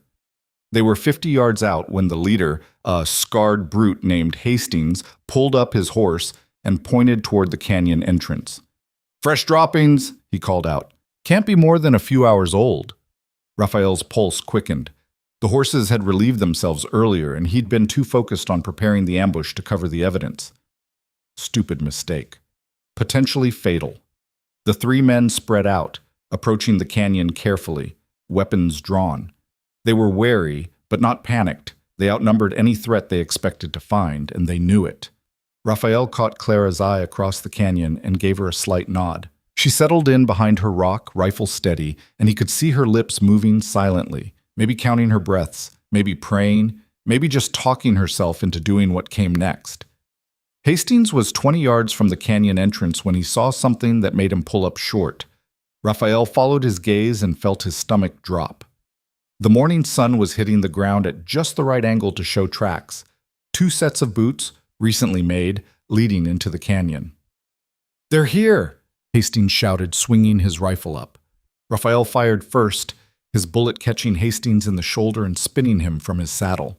Clara's rifle cracked a heartbeat later, and one of the other riders went down, clutching his leg. But the third man, the professional, reacted with terrifying speed. He dove from his horse and came up shooting, his bullet spanging off the rocks around Raphael's position with deadly precision. Raphael ducked back, ejecting his spent casing, knowing he was down to 2 rounds now. Across the canyon, Clara was reloading, working the bolt action with steady hands despite the chaos. "2 of you," the professional called out. "Smart move with the ambush, but you're still outnumbered and outgunned. Throw down your weapons, come out peaceful, and Mr. Hale might let you live." "Your boss wants us dead," Raphael shouted back. "We're not stupid enough to believe otherwise." "Fair point." The man actually sounded amused. "How about this, then? We're getting paid whether you die easy or hard. Personally, I'd prefer easy. Saves ammunition, but if you want to make this difficult, we've got all day and reinforcements coming." Hastings was crawling toward cover, leaving a blood trail but still very much alive and armed. The wounded man with the leg injury had his rifle up and was scanning for targets. 3 against 2, and Raphael was almost out of bullets. He looked at Clara again and she gave him a small determined nod. They'd committed to this path. The only way out was through. Raphael took a breath, stepped out from cover, and fired. Not at the professional, who was too well hidden, but at Hastings. The bullet caught the wounded man in the chest, and he went still. Clara's rifle cracked again, and the man with the leg wound screamed and dropped his weapon. 2 down, 1 to go. But Raphael's gun was empty now, and Clara was out of position, exposed while she reloaded. The professional saw his opening and took it. He came around his rock in a smooth combat roll, rifle leveling on Clara. Raphael didn't think. He just moved, launching himself across the open ground, tackling Clara as the professional's shot blew rock dust where her head had been a second before. They hit the ground hard, Raphael on top of her, and he felt her grunt of pain as the impact knocked the wind from her lungs. The professional was already working his bolt action, coming up for another shot. Then a rifle cracked from somewhere behind them, and the professional went down with a neat hole between his eyes. Raphael spun around, gun empty and useless in his hand, ready to face whatever new threat had appeared. Instead, he found himself staring at Silas Webb, the old tracker, sitting on a rock with a Winchester rifle across his knees and a grim smile on his weathered face. "Told you I've been tracking 40 years, Silas said calmly. "Means I can tell when someone's being hunted versus doing the hunting." He spat tobacco juice. "Figured you two might need a hand." Raphael helped Clara to her feet, both of them shaking from adrenaline. "How did you find us?" "Followed the same trail as these idiots, only quieter." Silas stood, moving to check the bodies. "Hastings and Baker are done. This one here," he nudged the professional with his boot, "was a hired gun from El Paso. Expensive. Hale must be real serious about catching you." "He is," Clara said, her voice still unsteady. "These are just the advanced scouts. There'll be more." "I know." Silas walked to where the dead men's horses stood, nervous but ground-tied. "Which is why we need to move. Gunshots carry in this country. Anyone within 5 miles heard that exchange." "We're trying to reach Broken Ridge Station," Raphael said. "McKittrick said he had federal deputies coming in tomorrow. If we can get the evidence to them." "McKittrick's deputies aren't coming." Silas's face was grave. "Stage Line got word this morning. Federal court in Austin postponed the assignment. Something about jurisdictional questions. Convenient timing, wouldn't you say?" Raphael felt the last piece of hope crumble. "Hale got to them. He's got reach all the way to the federal courts." "Not Hale. His lawyers. But the result's the same. No help coming, no cavalry riding to the rescue. You two are on your own." Silas considered them both. "Well, on your own plus one stubborn old tracker who's sick of watching powerful men get away with murder." Clara looked at the bodies, at the blood soaking into the canyon dirt. "Even with 3 of us, we can't fight off 20 men. And we can't run forever. Eventually, we'll make a mistake or they'll get lucky." "True enough," Silas agreed, "which means we can't win by running or fighting. We have to win by exposing. Make the truth so public, so undeniable, that even Hale's money can't bury it." "How?" Raphael demanded. "Every official within 200 miles is either bought or intimidated. The newspapers won't print anything against Hale. Without verification, they'll never believe. And we can't exactly ride into town and hold a town meeting." "No," Silas said slowly, a plan forming behind his calculating eyes. "But we can hit him where it hurts most. His credibility with the people he's manipulating. The folks in Esperanza aren't evil, they're scared.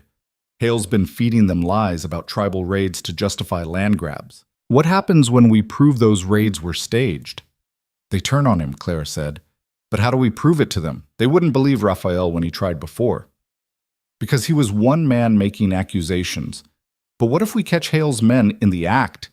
What if the whole town sees them staging a raid, sees them dressed up as something they're not? Raphael's mind raced, seeing the shape of Silas's plan. The schedules.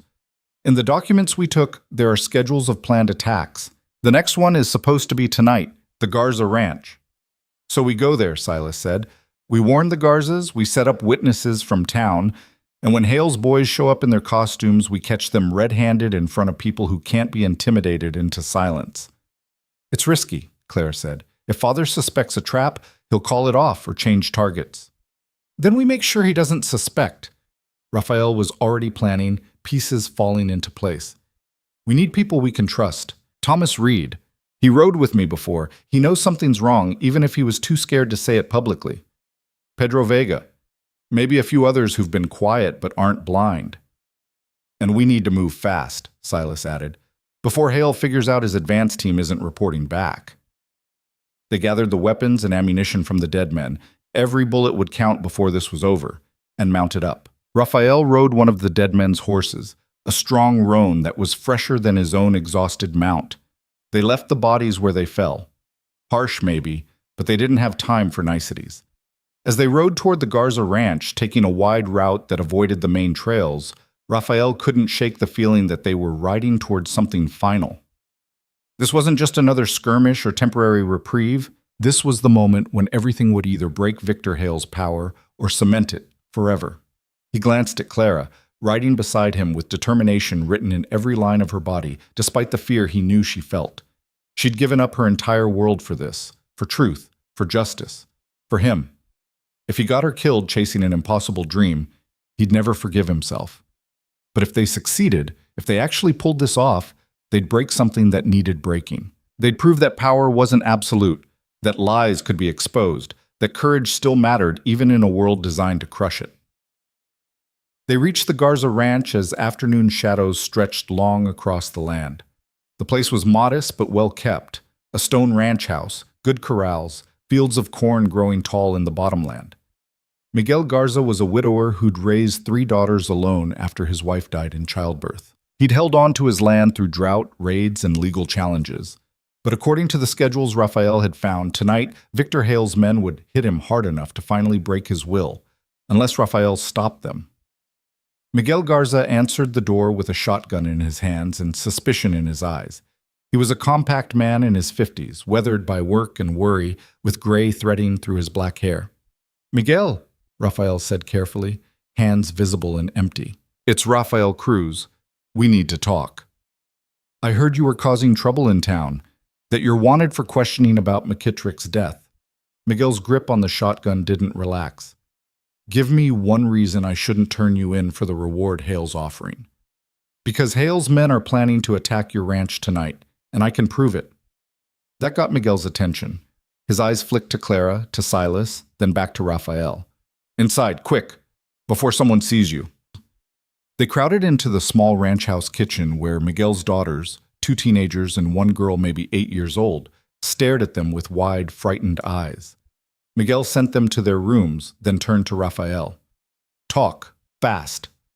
Raphael laid it out, all of it. The staged raids, the costume pieces, the documents proving Hale's involvement. Miguel's face went through shock, anger, and finally a cold, calculating fury. "My daughters," he said quietly. "You're telling me these bastards were planning to terrorize my daughters to steal my land?" "Yes," Raphael said. "And unless we stop them, they'll do it. Tonight." Then we stopped them. Miguel's decision was instant and absolute. "What do you need?" "Witnesses, people from town who can see what happens and testify. People Hale can't silence or buy off. The Martinez family, the Schneiders, or what's left of them, the Ontiveros clan." Miguel was already planning. "Good people, honest people. If they see the truth, they'll speak it. But how do we get them here without Hale knowing?"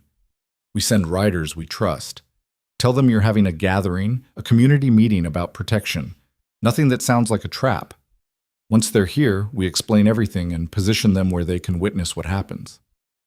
And if Hale's men see all these people and call it off, then we make sure they don't see them until it's too late, Silas spoke up for the first time. We hide them in the barn, the house, the outbuildings. When the raiders come, they'll see what they expect. A family alone, vulnerable, ripe for terrorizing. They won't know they're riding into documented, witnessed exposure until it's done. Miguel looked at Clara. You're Hale's daughter. Why are you here? Because I'm done being his daughter. Clara's voice was steady. Because he built his empire on suffering, and I won't be part of it anymore. Because Raphael was willing to die trying to stop it, and that made me willing to help him. Something in Miguel's face softened. All right, I'll send my oldest daughter to ride circuit, gather people quietly.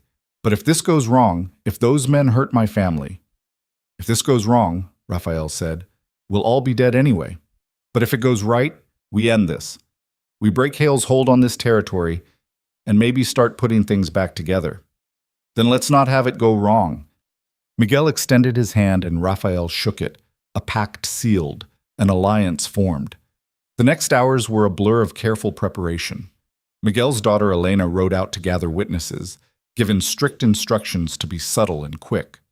Silas scouted defensive positions around the ranch, identifying where people could hide while still seeing everything. Clara helped Miguel's younger daughters prepare the house, moving furniture to create hiding spots, gathering evidence that could be photographed or documented. And Raphael sat at Miguel's kitchen table with the stolen documents spread before him, mapping out exactly how this needed to unfold. The raiders would come at full dark. That was their pattern. They'd expect fear, chaos, submission. Instead, they'd get something none of them were prepared for. Truth in the open. Witnesses they couldn't intimidate. Evidence they couldn't destroy. As sunset painted the sky in shades of blood and gold, the witnesses began arriving. Eduardo and Rosa Martinez with their children, old man Schneider, whose wife had died in one of the raids, his face carved in lines of grief and rage, Carlos Ontiveros and his extended family. One by one, two by two, they filtered in through back trails and side approaches until nearly 30 people crowded into Miguel's house and barn. Raphael stood before them as darkness gathered outside, holding the documents that had cost Marshal McKittrick his life, and told them everything. There was silence when he finished. Then Eduardo Martinez stood up, his voice shaking with fury. You're telling me the men who terrorized my wife, who made my daughter cry herself to sleep for weeks, they were white men in costumes, working for Victor Hale? Yes, Raphael said simply. And you can prove this? Raphael held up the schedules, the ledgers, the photographic evidence. I can prove all of it, but only if people are willing to see it and testify to what they saw. I'll testify, Eduardo said immediately. I'll stand in any court and tell the truth. As will I, Schneider added, his old voice carrying surprising strength. My wife deserves justice, real justice, not the mob violence Hale's been selling. One by one, they committed. Farmers and ranchers, Mexican and Anglo, people who had little in common except that they'd been victimized by the same cruel scheme. They were scared. Raphael could see it in their faces. But they were also angry. And anger, properly directed, could move mountains. Silas positioned them carefully, some in the barn loft where they could see the yard clearly, some in the house at windows that offered good views, a few outside in strategic positions. Each had a task. Watch, remember, testify. No fighting unless absolutely necessary. This was about witnessing, not warfare. As full darkness fell, Miguel sent his daughters to stay with the Martinez family in the barn, protected but present, where they could see their father standing up to the men who'd planned to terrorize them. Raphael, Clara, and Silas took positions that would let them intervene if things went wrong. Raphael checked his guns.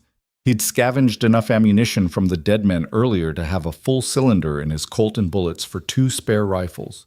Not much, but it would have to be enough. Clara stood beside him in the darkness outside the barn, her hand finding his. Whatever happens, she said quietly, I want you to know, I don't regret it, any of it. Even if we die tonight, at least we tried. Raphael pulled her close, feeling the warmth of her against him, the steadiness of her breathing. We're not going to die. We're going to win. And then we're going to disappear somewhere your father will never find us and build a life that's actually ours. Promise? Promise. They stood together in the darkness, waiting for the men who would come with violence and lies, not knowing that this time the lies would finally be exposed and the violence turned back on those who'd weaponized it. The moon was just rising when Silas's low whistle signaled riders approaching. Raphael squeezed Clara's hand once, then released it and moved to his position. Through a gap in the barn wall, he could see 5 riders coming up the trail toward the ranch house. Even in the darkness, their silhouettes were wrong.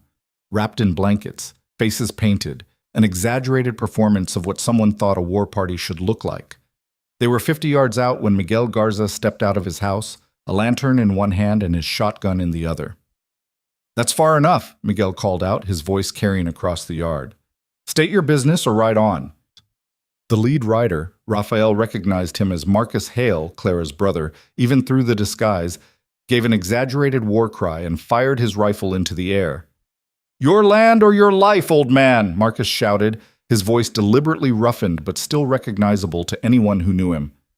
"Leave now and live, fight and die." "I know who you are," Miguel said calmly. "I know what you're doing, and I know why." Marcus's horse danced nervously. Even from a distance, Raphael could see the moment of confusion. "You don't know nothing, old man. This is your last warning." "I know you're Marcus Hale," Miguel said clearly, loudly, making sure every hidden witness could hear. "I know you and your brother have been staging these raids to scare people off their land so your father can buy it cheap. And I know it ends tonight." For a heartbeat, everything hung frozen. Then Marcus ripped the blanket from his shoulders and the paint-smeared cloth from his face, revealing himself in the lamplight. "You stupid bastard!" Marcus snarled, all pretense dropped. "You think knowing changes anything? My father owns this territory. The law, the army, the courts, all of it. Nobody's going to believe a word you say against us." "They will when they see this," Raphael called out, stepping into the light with McKittrick's camera. The flash powder ignited, capturing Marcus Hale and his raiders in perfect, damning clarity. Then the barn doors flew open and 30 witnesses emerged, lanterns held high, faces set in determination. Marcus's face went white as he recognized Eduardo Martinez, Old Man Schneider, Carlos Ontiveros, and all the others he and his brother had terrorized. "You're finished," Raphael said quietly. "All of you. This ends now." For a moment, Raphael thought Marcus might actually surrender. Then he saw the calculation in the young man's eyes, saw him weighing odds and outcomes, saw him make the worst possible choice. "Kill them!" Marcus screamed. "Kill them all! No witnesses!" The raiders went for their guns, and everything exploded into violence and fire. Raphael dove for cover as the first shots tore through the night air, pulling Clara down with him behind a water trough. Bullets spanged off stone and wood, and he heard someone scream, whether one of the witnesses or one of the raiders he couldn't tell through the chaos. Miguel Garza's shotgun roared twice, and one of the raiders tumbled from his saddle. Silas's rifle cracked with methodical precision from the barn loft, each shot calculated and deadly. The witnesses scattered for cover, exactly as they'd been instructed, but not all of them were fast enough. Raphael saw Old Man Schneider go down, clutching his arm, blood dark against his shirt. Marcus Hale was screaming orders, trying to rally his men. But the ambush had become a trap and they knew it. 2 of the raiders wheeled their horses and bolted back down the trail. Marcus and the remaining 2 charged toward the house, firing wildly, desperation overriding tactics. Raphael came up from behind the trough and fired twice, his bullets catching one raider in the chest. The man dropped like a cut string, his horse galloping riderless into the darkness. Clara's rifle barked beside him, and the second raider clutched his shoulder but stayed mounted, returning fire that forced them both back down. "The barn!" Miguel shouted. "Get the children to the cellar." Raphael saw Rosa Martinez herding the terrified girls toward the storm cellar behind the barn, their white faces ghost-like in the lamplight. Marcus saw them too and turned his horse that direction, his gun leveling. Raphael didn't think. He burst from cover and ran, knowing he'd never reach them in time, knowing Marcus would shoot those children just to eliminate witnesses, just to protect his father's empire built on lies. Claire's rifle cracked again, and Marcus's horse reared, struck in the flank. Marcus fought for control, his shot going wild, and in that heartbeat of distraction, Raphael closed the distance and launched himself from the ground, tackling Marcus from his saddle. They hit the dirt hard, both losing their weapons in the impact. Raphael came up swinging, his fist connecting with Marcus's jaw with a satisfying crack. Marcus rolled with the punch and came back with a knee to Raphael's ribs that drove the air from his lungs. They grappled in the dust, fighting with the desperate fury of men who knew only one would walk away. Marcus was younger, heavier, trained in boxing and wrestling by expensive tutors, but Raphael had grown up fighting for respect in a world that gave him none, and he fought dirty, fingers gouging for eyes, elbow strikes to the throat, knee shots to the groin. Marcus managed to get his hands around Raphael's throat, squeezing with terrifying strength. Raphael's vision started to gray at the edges, stars bursting behind his eyes. He scrabbled in the dirt for anything he could use as a weapon, and his fingers closed on a rock the size of his fist. He brought it up hard against Marcus's temple. The younger Hale went limp, and Raphael shoved him off, gasping for air, his throat on fire. Around him, the gunfire was tapering off. The last raider was down, sprawled motionless in the yard. The two who'd fled were gone, racing back to Victor Hale with news of the disaster. Raphael staggered to his feet, swaying, and saw Clara running toward him. She crashed into him hard enough to nearly knock him down again, her arms wrapping around him, her face buried against his chest. "I thought he'd killed you," she gasped. "I'm okay," Raphael managed, though his throat felt like it had been crushed in a vice. "Everyone else?" Silas climbed down from the loft, his face grim. "Schneider took a bullet in the arm, but he'll live. 2 of the Ontiveros boys have minor wounds. Everyone else is shaken, but unharmed." Miguel emerged from the house, his shotgun broken open and smoking. "The children are safe, all of them." He looked at the bodies scattered across his yard, at Marcus Hale groaning and semi-conscious in the dirt. "What happens now?" Raphael picked up his Colt, checked it mechanically, and looked at the witnesses gathering slowly from their hiding places. Their faces were pale with shock, but also something else, a kind of terrible clarity that came from seeing the truth stripped of all pretense. "Now we make them testify," Raphael said. "Now we document everything that happened here. And now we take it public before Victor Hale can spin another lie to cover this." "He'll come," Claire said quietly. "My father will come with everything he has. Those 2 men who fled, they'll ride straight to him. He'll know Marcus is captured, know his whole operation is exposed. He won't wait for the law to catch up. He'll come tonight with every gun he can hire." "How many men can he muster that fast?" Silas asked. Clara thought for a moment. 15, maybe 20. The militia, his personal guards, hired guns. Men who are in too deep to back out now. "Then we have maybe 2 hours before they get here," Raphael said. "We use that time to fortify this position and get the evidence ready to transport." "Transport where?" Miguel demanded. "Clara's right. Hale controls Esperanza. We can't exactly march into town and hold a trial." "No, but we can ride to Fort Davis." Raphael was already planning, his mind racing ahead. "It's a full day's hard ride, but the army post there has a telegraph. We send the evidence to Austin, to San Antonio, to every federal judge and newspaper that will listen. We make this so public that even Hale's money can't bury it." "And Hale will hunt us every mile of that ride," Silas pointed out. "Probably. But right now we have something he doesn't. Proof, witnesses, and one of his sons in custody. We use those advantages while we have them." Eduardo Martinez stepped forward, his face set. "Some of us should stay.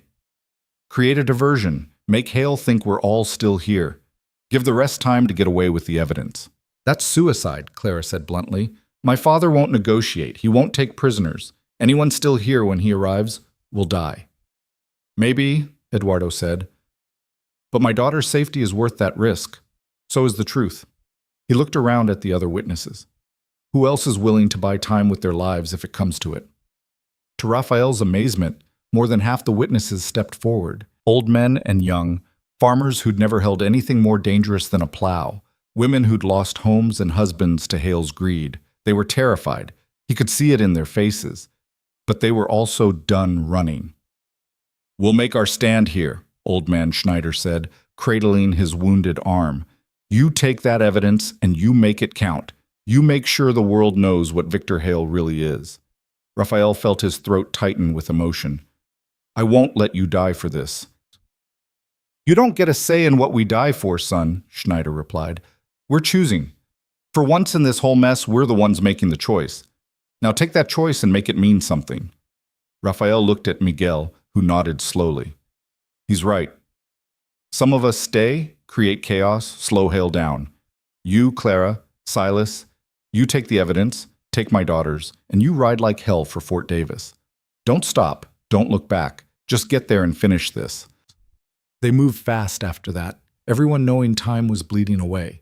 Miguel and the volunteers fortified the ranch house and barn, creating defensible positions that would slow attackers. Raphael, Clara, and Silas packed horses with supplies, weapons, and most importantly, the documents and photographs that could destroy Victor Hale. Marcus Hale regained consciousness as they were tying him to a horse, his hands bound, his face already swelling from Raphael's rock. His eyes, when they focused on his sister, were full of venom. Traitor, he spat at Clara. You'll regret this. Father will hunt you to the ends of the earth. There's nowhere you can hide from him. I'm not hiding anymore, Clara said quietly. I'm done being afraid of what Father might do. The only thing I'm afraid of now is becoming him. You already are him. We all are.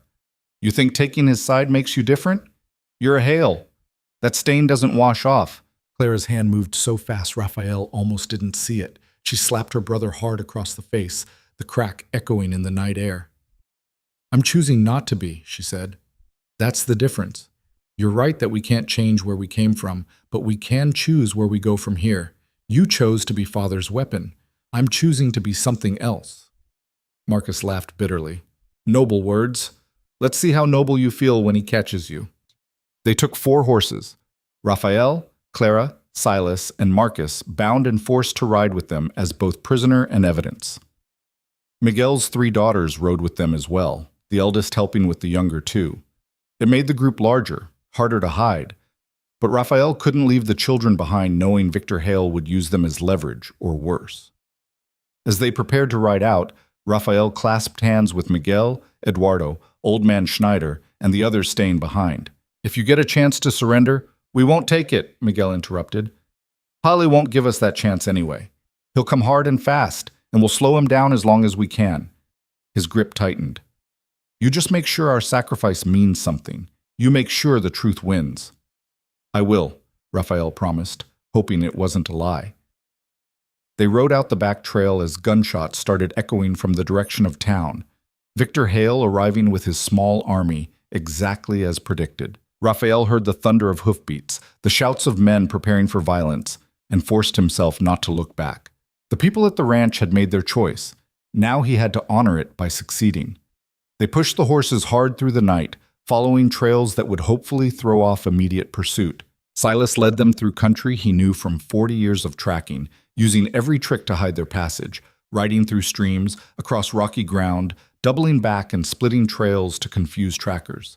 Behind them, the glow of fire painted the night sky red. Miguel's ranch was burning. Raphael felt Clara stiffen in her saddle beside him, watching her brother's handiwork being erased by her father's response. They made it out, Raphael said, hoping it was true. Miguel's smart. He wouldn't have stayed to die if he had another choice. You don't know my father, Clara replied, her voice hollow. He doesn't leave loose ends. He doesn't accept defiance. Those people challenged him publicly, exposed his lies. He'll make an example that ensures no one ever tries it again. Raphael wanted to argue, but the words died in his throat. She was right. He'd seen enough of Victor Hale to know the man's response to being crossed. The only question was whether the witnesses had managed to slip away before the hammer fell, or if they'd sold their lives to buy Raphael time. He pushed the horses faster. They rode through the rest of the night and into the next day, stopping only briefly to rest the horses and let Miguel's daughters eat something. The youngest was crying quietly, scared and confused. The middle daughter tried to comfort her while the eldest, Elena, sat rigid with shock, staring at nothing. How do we know Fort Davis will help us? Clara asked during one stop, her voice barely above a whisper. The commander there, Captain Morrison. He's accepted my father's hospitality. They've hunted together. Hospitality and complicity aren't the same thing, Silas said, checking their back trail for pursuit. Morrison's a career officer. He might bend some rules for political connections, but he won't ignore evidence of federal crimes. Not when it's this documented. You're betting our lives on that assumption. I'm betting our lives on the idea that some men still value their oaths over their dinner invitations. Silas's face was hard. If I'm wrong, we'll find out soon enough. They found out sooner than expected. They were crossing a narrow valley when riders appeared on the ridgeline ahead, maybe a dozen men, well armed, blocking the trail. Raphael's hand went to his gun, but Silas grabbed his arm. Wait, look at them. Raphael looked closer and saw what Silas meant. The men wore rough clothes but sat their horses with military precision, and the man leading them wore the insignia of a cavalry lieutenant. Federal patrol, Silas breathed. Thank Christ. They approached carefully, hands visible, and the lieutenant rode forward to meet them. He was young, maybe 25, with sharp eyes that took in everything. The exhausted horses, the frightened children, Marcus Hale bound and defiant, and the documents Raphael clutched like they were his only hope of salvation. Lieutenant Hayes, 3rd Cavalry, out of Fort Davis, the officer introduced himself. You folks look like you've had a hard ride. We need to see Captain Morrison, Raphael said. We have evidence of federal crimes, murder, conspiracy, fraud. Lives depend on getting this information to someone who can act on it. Hayes's eyes narrowed. What kind of evidence? Raphael held up the documents, the photographs, the ledgers. Proof that Victor Hale has been staging false flag attacks to steal land across this territory. Proof that includes eyewitness testimony, photographic evidence, and financial records showing the whole operation. The lieutenant's hand moved toward the documents, but Clara stepped between them. How do we know we can trust you? She demanded. How do we know you're not in my father's pocket like everyone else? Hayes's expression hardened. Your father? You're Victor Hale's daughter? I was. Now I'm the person trying to bring him to justice. Clara's chin lifted. So I'll ask again. Can we trust you? For a long moment, Hayes studied her face, then Raphael's, then the bound and glowering Marcus. When he spoke again, his voice was different, colder, more official. 3 days ago, a U.S. Marshal named Samuel McKittrick was murdered in this territory. Captain Morrison received orders from Austin to investigate. We've been conducting patrols looking for witnesses or evidence. His eyes fixed on Raphael. You know anything about that? Raphael made a decision. The time for partial truths and evasion was over. I saw McKittrick die, shot by one of Victor Hale's hired guns while trying to document evidence of the crimes we're carrying. Before he died, he told me to get this evidence to Austin. We're trying to do that, but Hale's hunting us with everything he has. Hayes considered this, his face unreadable. Then he turned to one of his men. Sergeant, send a rider to Fort Davis. Tell Captain Morrison we've found witnesses to the McKittrick murder and we're bringing them in under protection. Tell him to prepare for a high-level arrest operation. Relief flooded through Raphael so powerfully he almost fell from his saddle. They'd done it. They'd reached someone who would listen, someone who couldn't be bought. But Hayes wasn't finished. I'm also sending riders to intercept any pursuit. If Victor Hale is hunting you, he's about to run headlong into the 3rd Cavalry, and I promise you, that's a fight he can't buy his way out of. They rode for Fort Davis under military escort, and for the first time in days, Raphael felt something like hope. The evidence was secure. Witnesses were protected. The machinery of justice was finally grinding into motion. Clara rode beside him, her face drawn but determined. This isn't over. Even if Morrison arrests father, even if the courts prosecute him, he has lawyers, connections, money. He'll fight this all the way. Let him fight, Raphael said. We've got truth on our side now, and we've got people willing to testify to it. If they're still alive to testify. The words hung between them, a reminder of the people who'd stayed behind to buy them time. Raphael had been trying not to think about Miguel, about Eduardo, about Old Man Schneider, and all the others who'd volunteered to face Victor Hale's wrath, trying not to imagine what might have happened when that wrath descended.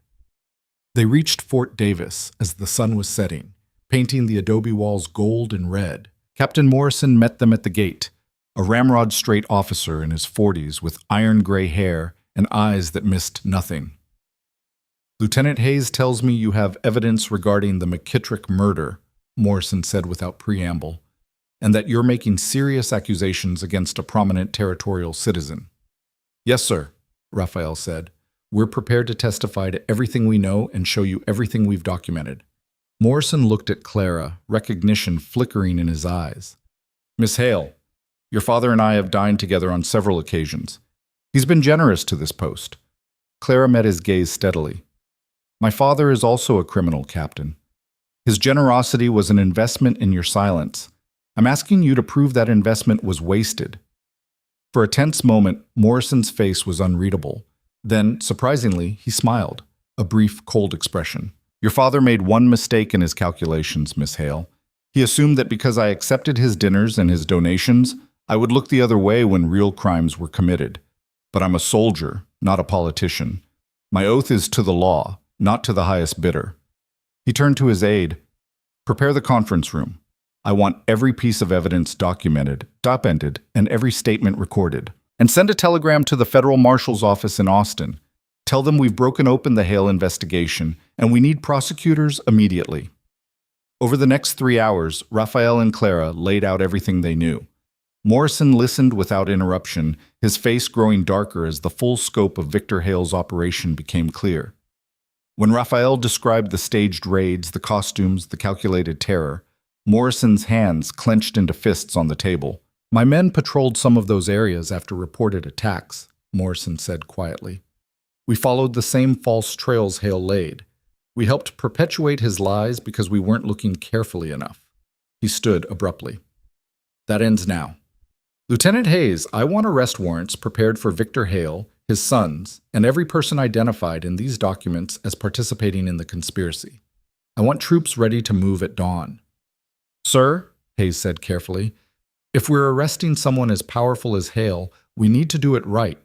If he slips away or gets advance warning, then we move tonight, Morrison interrupted. We ride to the Garza Ranch first. If any of those witnesses survived Hale's retaliation, we extract them and bring them here for protection. Then we move on Esperanza and we arrest everyone involved. Fast, clean, and by the book. Raphael stood. I'm coming with you. No, Morrison said flatly. You're a witness, not a soldier. You stay here where you're safe. Those people at the ranch stayed behind to give us time. I won't sit here while you find out if they're alive or dead. Raphael's voice was steady, but unyielding. I'm coming. Morrison studied him for a long moment. You know how to follow orders? I know how to do what's necessary. Good enough. You ride with Hayes's platoon, but if shooting starts, you keep your head down and you don't play hero. Clear? Clear. Clara stepped forward. I'm coming too. Miss Hale, my father needs to see me when you arrest him. He needs to understand that his own daughter chose justice over family loyalty. That's not negotiable, Captain. Morrison looked like he wanted to argue, but something in Clara's face stopped him. Fine, but you stay in the command group with me, well back from any potential combat. I'm not having Victor Hale's daughter killed on my watch. It would complicate the prosecution. They rode out an hour later, 3 full platoons of cavalry plus Raphael and Clara.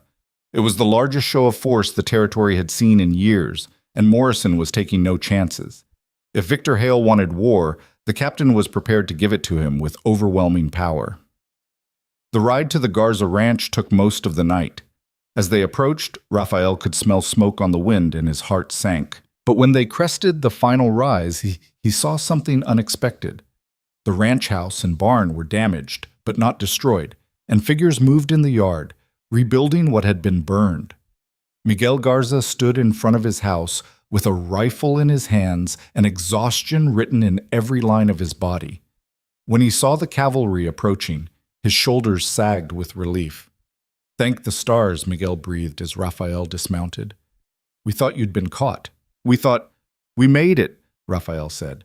The army's here, Morrison's ready to move on Hale. But what happened? How did you survive? Miguel's grin was fierce and proud.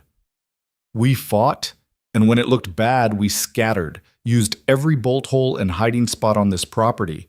Hale's men burned what they could find, but they didn't find us. Lost 2 men, Garcia and young Thomas Reed. They sold their lives buying time for the rest to escape. Raphael felt grief and rage war in his chest. Thomas Reed, who'd been too scared to stand with him at the town meeting, but brave enough to die defending the truth. He was a good man. He was. They both were. Miguel's face hardened, which is why we're going to make damn sure their deaths meant something. Captain Morrison organized the witnesses, documenting their statements, photographing their injuries, creating an unassailable record of what Victor Hale had done. By the time the sun rose, he had everything he needed to move on Esperanza. "We'll arrest Hale at his office," Morrison said, studying a map of the town. "Hit fast before he can organize resistance or flee. Hayes, you take your platoon and secure the marshal's office. I want Deputy Cutler in custody. Patterson, you seal off the roads out of town. Nobody leaves until we've sorted who's complicit and who's just caught in the middle." The cavalry rode into Esperanza at mid-morning, a force too large and too official to ignore or intimidate. People lined the streets, staring in shock as federal soldiers took positions throughout the town. Victor Hale emerged from his office building looking immaculate as always, but Raphael saw the calculation in his eyes, the instant assessment of odds and options. "Captain Morrison," Hale said smoothly, "to what do we owe this honor of this military presence?" Morrison dismounted, a sheaf of arrest warrants in his hand. "Victor Hale, you're under arrest for conspiracy to commit murder, fraud, extortion, and crimes against the territorial government. Your sons Marcus and James Hale are similarly charged. You have the right to legal representation, but you're coming with us now." For just a moment, Hale's mask slipped and Raphael saw the cold fury beneath. Then it was back in place, the urbane businessman facing an unfortunate misunderstanding. "This is absurd, Captain. On whose authority?" "Federal authority. On evidence compiled by U.S. Marshal McKittrick before his murder, and by witnesses you tried to silence." Morrison gestured, and Clara stepped forward from the command group. Hale's face went white as he saw his daughter. "Clara, what have you done?" "What you taught me to do, Father," Clara said, her voice steady despite the tears streaming down her face. "I made a choice. I chose power. I chose to use everything you gave me, the education, the training, the understanding of how the world works, and I used it to bring you down. You've destroyed our family. You destroyed our family when you built it on blood and lies. I'm just making sure the world sees what it really is." She turned to Morrison. "Arrest him, Captain, and make sure he doesn't talk his way out of it." Morrison nodded to his soldiers, who moved to take Hale into custody. For a moment, Raphael thought the man might actually resist, might call on the militia or hired guns he surely had positioned throughout the town. But Hale was smart enough to recognize when he was beaten, at least tactically. He allowed himself to be cuffed without resistance, already planning his next move. "This isn't over," Hale said as they led him away. "You have no idea the forces you've set in motion, the people I know, the favors I'm owed. I'll be free before the week is out. And when you are," Raphael interrupted, stepping forward for the first time, "you'll still be a man whose empire was built on lies that everyone now knows about. You can buy lawyers, maybe even buy judges, but you can't buy back the truth. It's out there now, documented and witnessed, and it will follow you everywhere for the rest of your life." Hale's eyes met Raphael's, and in them was pure hatred. "You're a dead man, Cruz. If not today, then tomorrow. If not by my hand, then by someone else's. You don't cross men like me and live to enjoy it." "Maybe," Raphael said quietly, "but I'll die knowing I stood for something. Can you say the same?" They led Victor Hale away in chains, and Raphael watched him go with grim satisfaction. It wasn't over. The man was right about that. There would be trials, legal battles, attempts to discredit witnesses and suppress evidence. Hale would fight with every resource at his disposal, and some of those fights he might even win. But the empire of lies was broken. The truth was out. And for the first time since finding Samuel Keller's body in the dirt, Raphael felt like justice might actually be possible. Clara came to stand beside him, her hand finding his. "What happens now?" Raphael looked at her, this woman who'd given up everything to stand with him, who'd shot her own brother to save his life, who'd faced down her father with courage he could barely comprehend. "Now," he said, "we testify. We make sure every word of truth gets into the official record, and then, when it's done, we leave. We find that place we talked about, far from here, and we build something that's actually ours. You think we'll make it that far? My father meant what he said. He'll have people hunting us. Let them hunt. Raphael pulled her close. We've survived everything he's thrown at us so far. We'll survive whatever comes next. Around them, Esperanza was transforming. News of Hale's arrest was spreading through the streets, and Raphael could see the shift happening in real time, fear giving way to confusion, confusion to cautious hope. People who'd been too scared to speak were emerging from their silence, sharing stories of intimidation and theft, comparing notes on Hale's crimes. The truth, once freed, was impossible to contain. Captain Morrison approached, his face satisfied but wary. We've secured Deputy Cutler and 6 militia members who were directly involved in the staged raids. The rest are cooperating, giving statements about Hale's operation. It's going to take weeks to sort through all the evidence, but we've got enough to ensure Hale never sets foot outside a cell without guards. What about the people who stayed at the ranch? Raphael asked. The ones who fought to give us time. They're heroes, officially. I'm recommending commendations for the 2 who died and protection for the survivors. The territorial governor is already distancing himself from Hale. Apparently their friendship was greatly exaggerated. Morrison's smile was cold. Funny how quickly powerful men forget their allies when those allies become liabilities. Raphael felt some of the tension drain from his shoulders. It wasn't perfect. 2 good men were still dead, and the scars of Hale's reign would take years to heal, but it was something. Justice, however imperfect, was being served. As the sun climbed higher over Esperanza, Raphael and Clara stood together, watching federal soldiers transform the town from Victor Hale's private kingdom back into something resembling a community. It would take time, it would take work, and there would be setbacks and struggles along the way. But for the first time in months, maybe years, the people of Esperanza could look at their future and see possibility instead of fear. And Raphael could look at Clara and see not just survival, but hope. The empire built on lies had fallen. What rose from its ruins would be up to the people who'd suffered under its weight.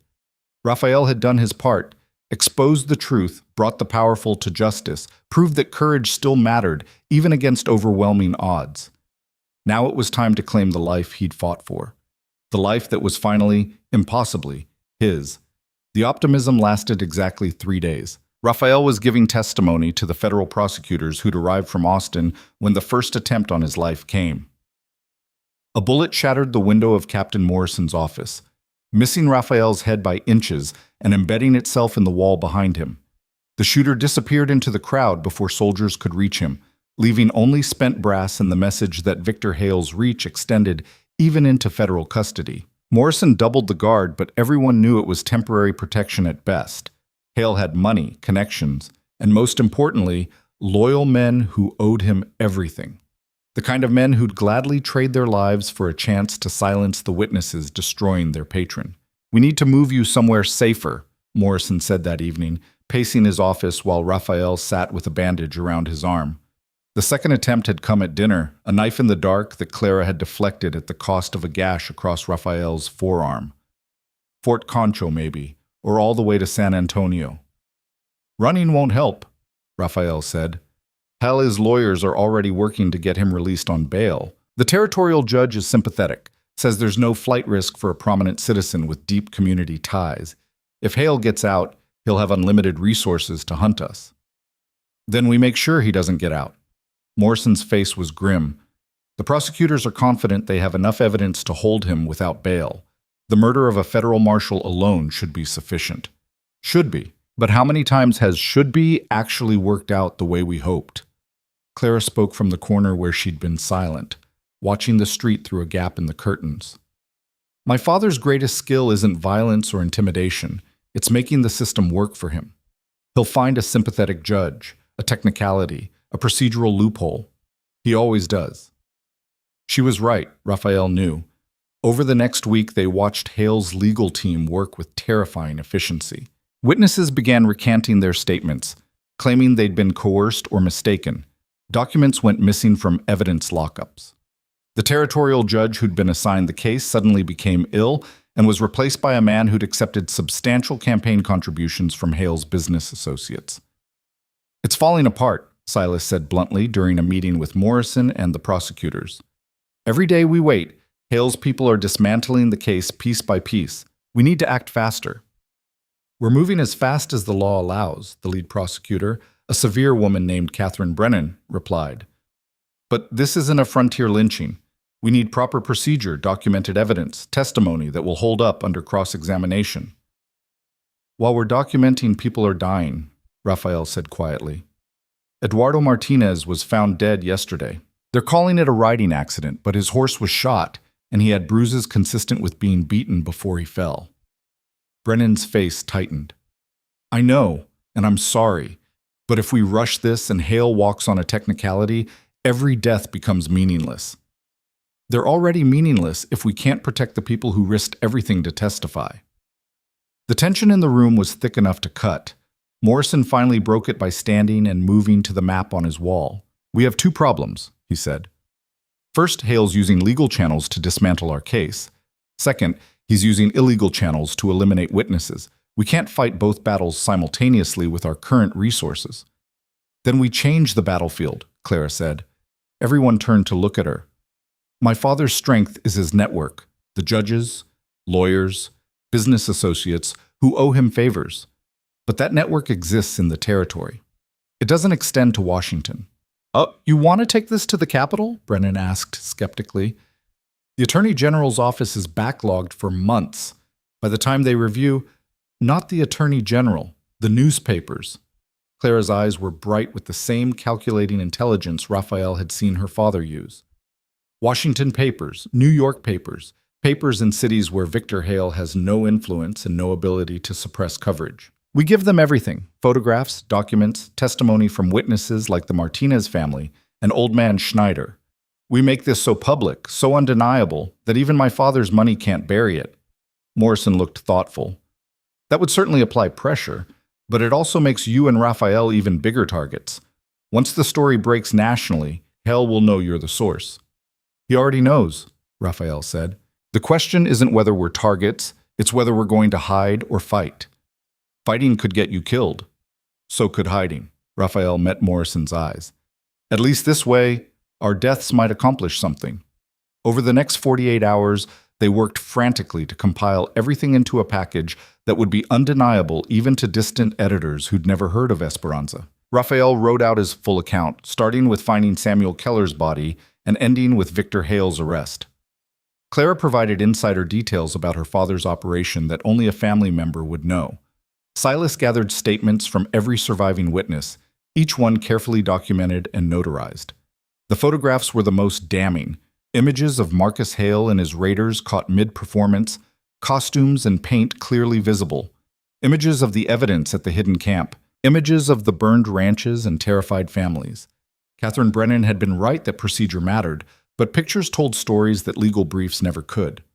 We need someone to carry this to the newspapers, Rafael said, looking at the thick envelope of materials. Someone Hale's people won't be watching, who can get to Austin or San Antonio without being intercepted. I'll go, Silas offered. I'm old, I'm unremarkable, and I know back trails that haven't been used in 20 years. I can be in Austin in 4 days if I push it. 4 days is too long, Clara said. The bail hearing is in 3. If Father gets out, he'll disappear and we'll never find him again. Then we delay the hearing. Everyone looked at Morrison, who was already calculating. We request a continuance, medical emergency, missing evidence, anything that buys Silas time to get the story to the press. Once it's public, the territorial judge will have to tread carefully. He can't just release Hale if the whole country is watching.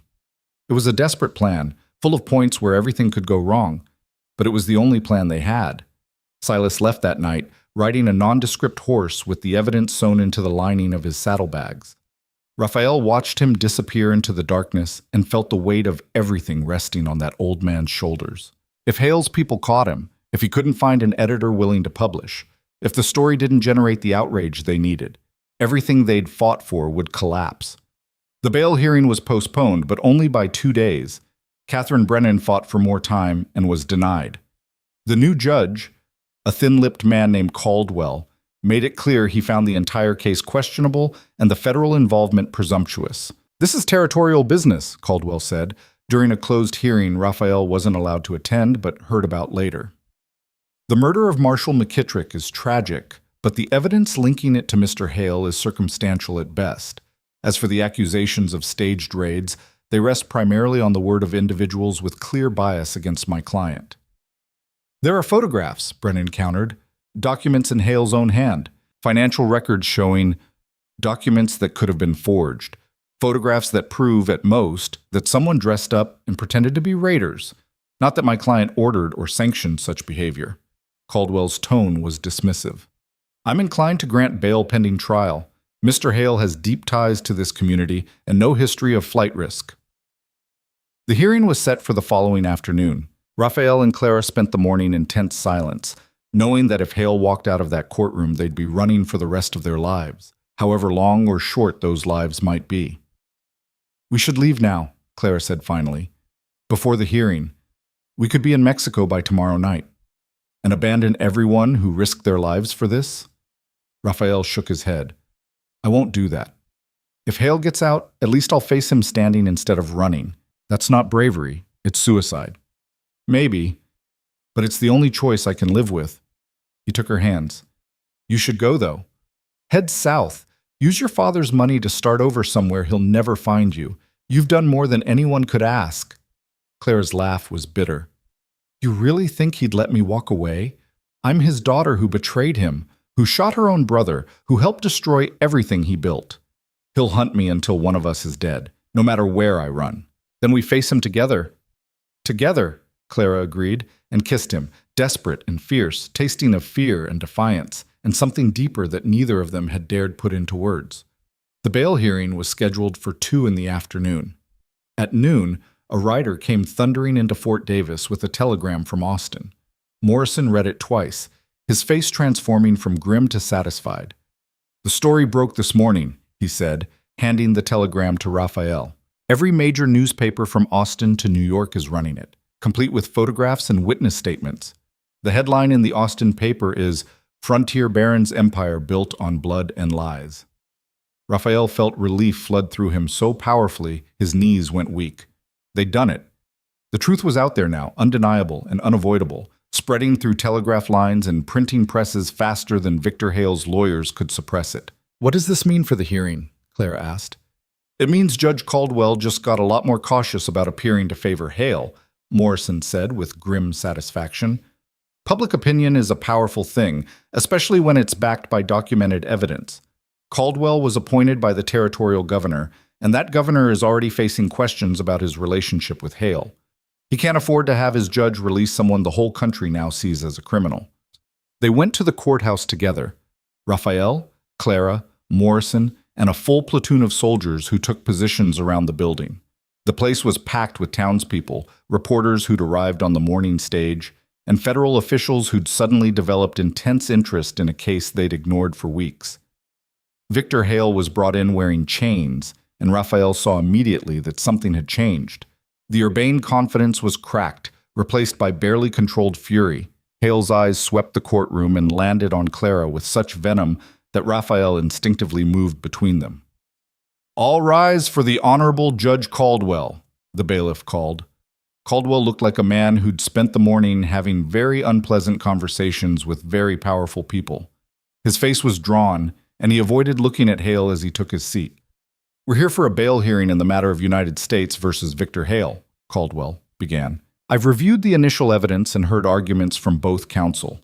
I've also, as of this morning, become aware of significant public interest in this case. Hale's lawyer, a slick Easterner named Whitmore, stood smoothly.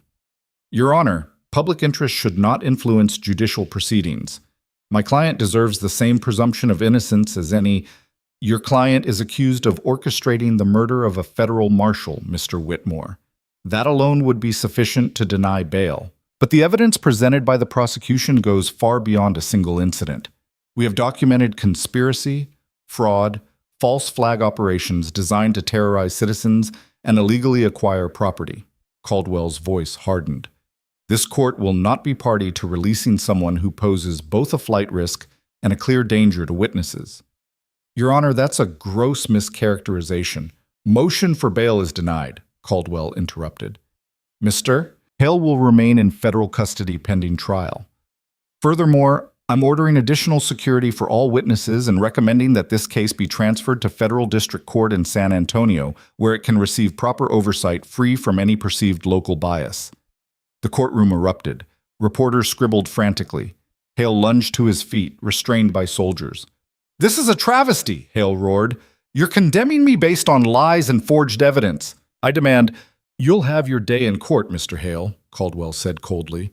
"But that day will come after you've remained in custody where you can't threaten witnesses or tamper with evidence. Take him back to the stockade." As soldiers dragged Hale away, he caught Clara's eye one last time. "You've killed your own family," he said, his voice carrying across the courtroom. "I hope the guilt eats you alive." Clara's face was pale but steady. "I killed the lie we were living. The family we actually were died a long time ago, Father. I'm just making sure everyone else sees it." Raphael expected to feel triumph as Hale was led away in chains. Instead, he felt exhaustion and a strange emptiness. They'd won, at least this battle. Hale would stand trial, likely be convicted, spend the rest of his life in prison. The empire of lies was truly broken now. But the cost had been staggering. Thomas Reed, dead. Young Garcia, dead. Eduardo Martinez, murdered for his testimony. Families terrorized, land stolen, lives destroyed.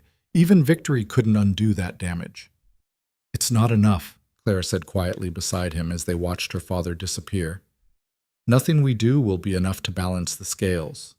"No," Raphael agreed, "but it's something. It's justice, even if it's not redemption." The trial took 3 months to organize and another 2 to conduct. Raphael and Clara spent that time in protective custody, first at Fort Davis and later in San Antonio where the proceedings were held. They testified for days, walking judges and juries through every detail of Hale's conspiracy. The photographs were entered as evidence. The documents were authenticated. Witness after witness confirmed the pattern of staged raids and forced land sales. Hale's defense tried everything, claiming the evidence was forged, the witnesses were lying, the entire case was a conspiracy against a successful businessman. But the sheer weight of documentation was overwhelming. Even expensive lawyers couldn't explain away photographs of Marcus Hale caught in costume or financial records showing land purchases timed precisely to follow each attack. The jury deliberated for 6 hours and returned guilty verdicts on every count. Victor Hale was sentenced to 30 years in federal prison. His sons Marcus and James received 20 years each. Deputy Cutler got 15.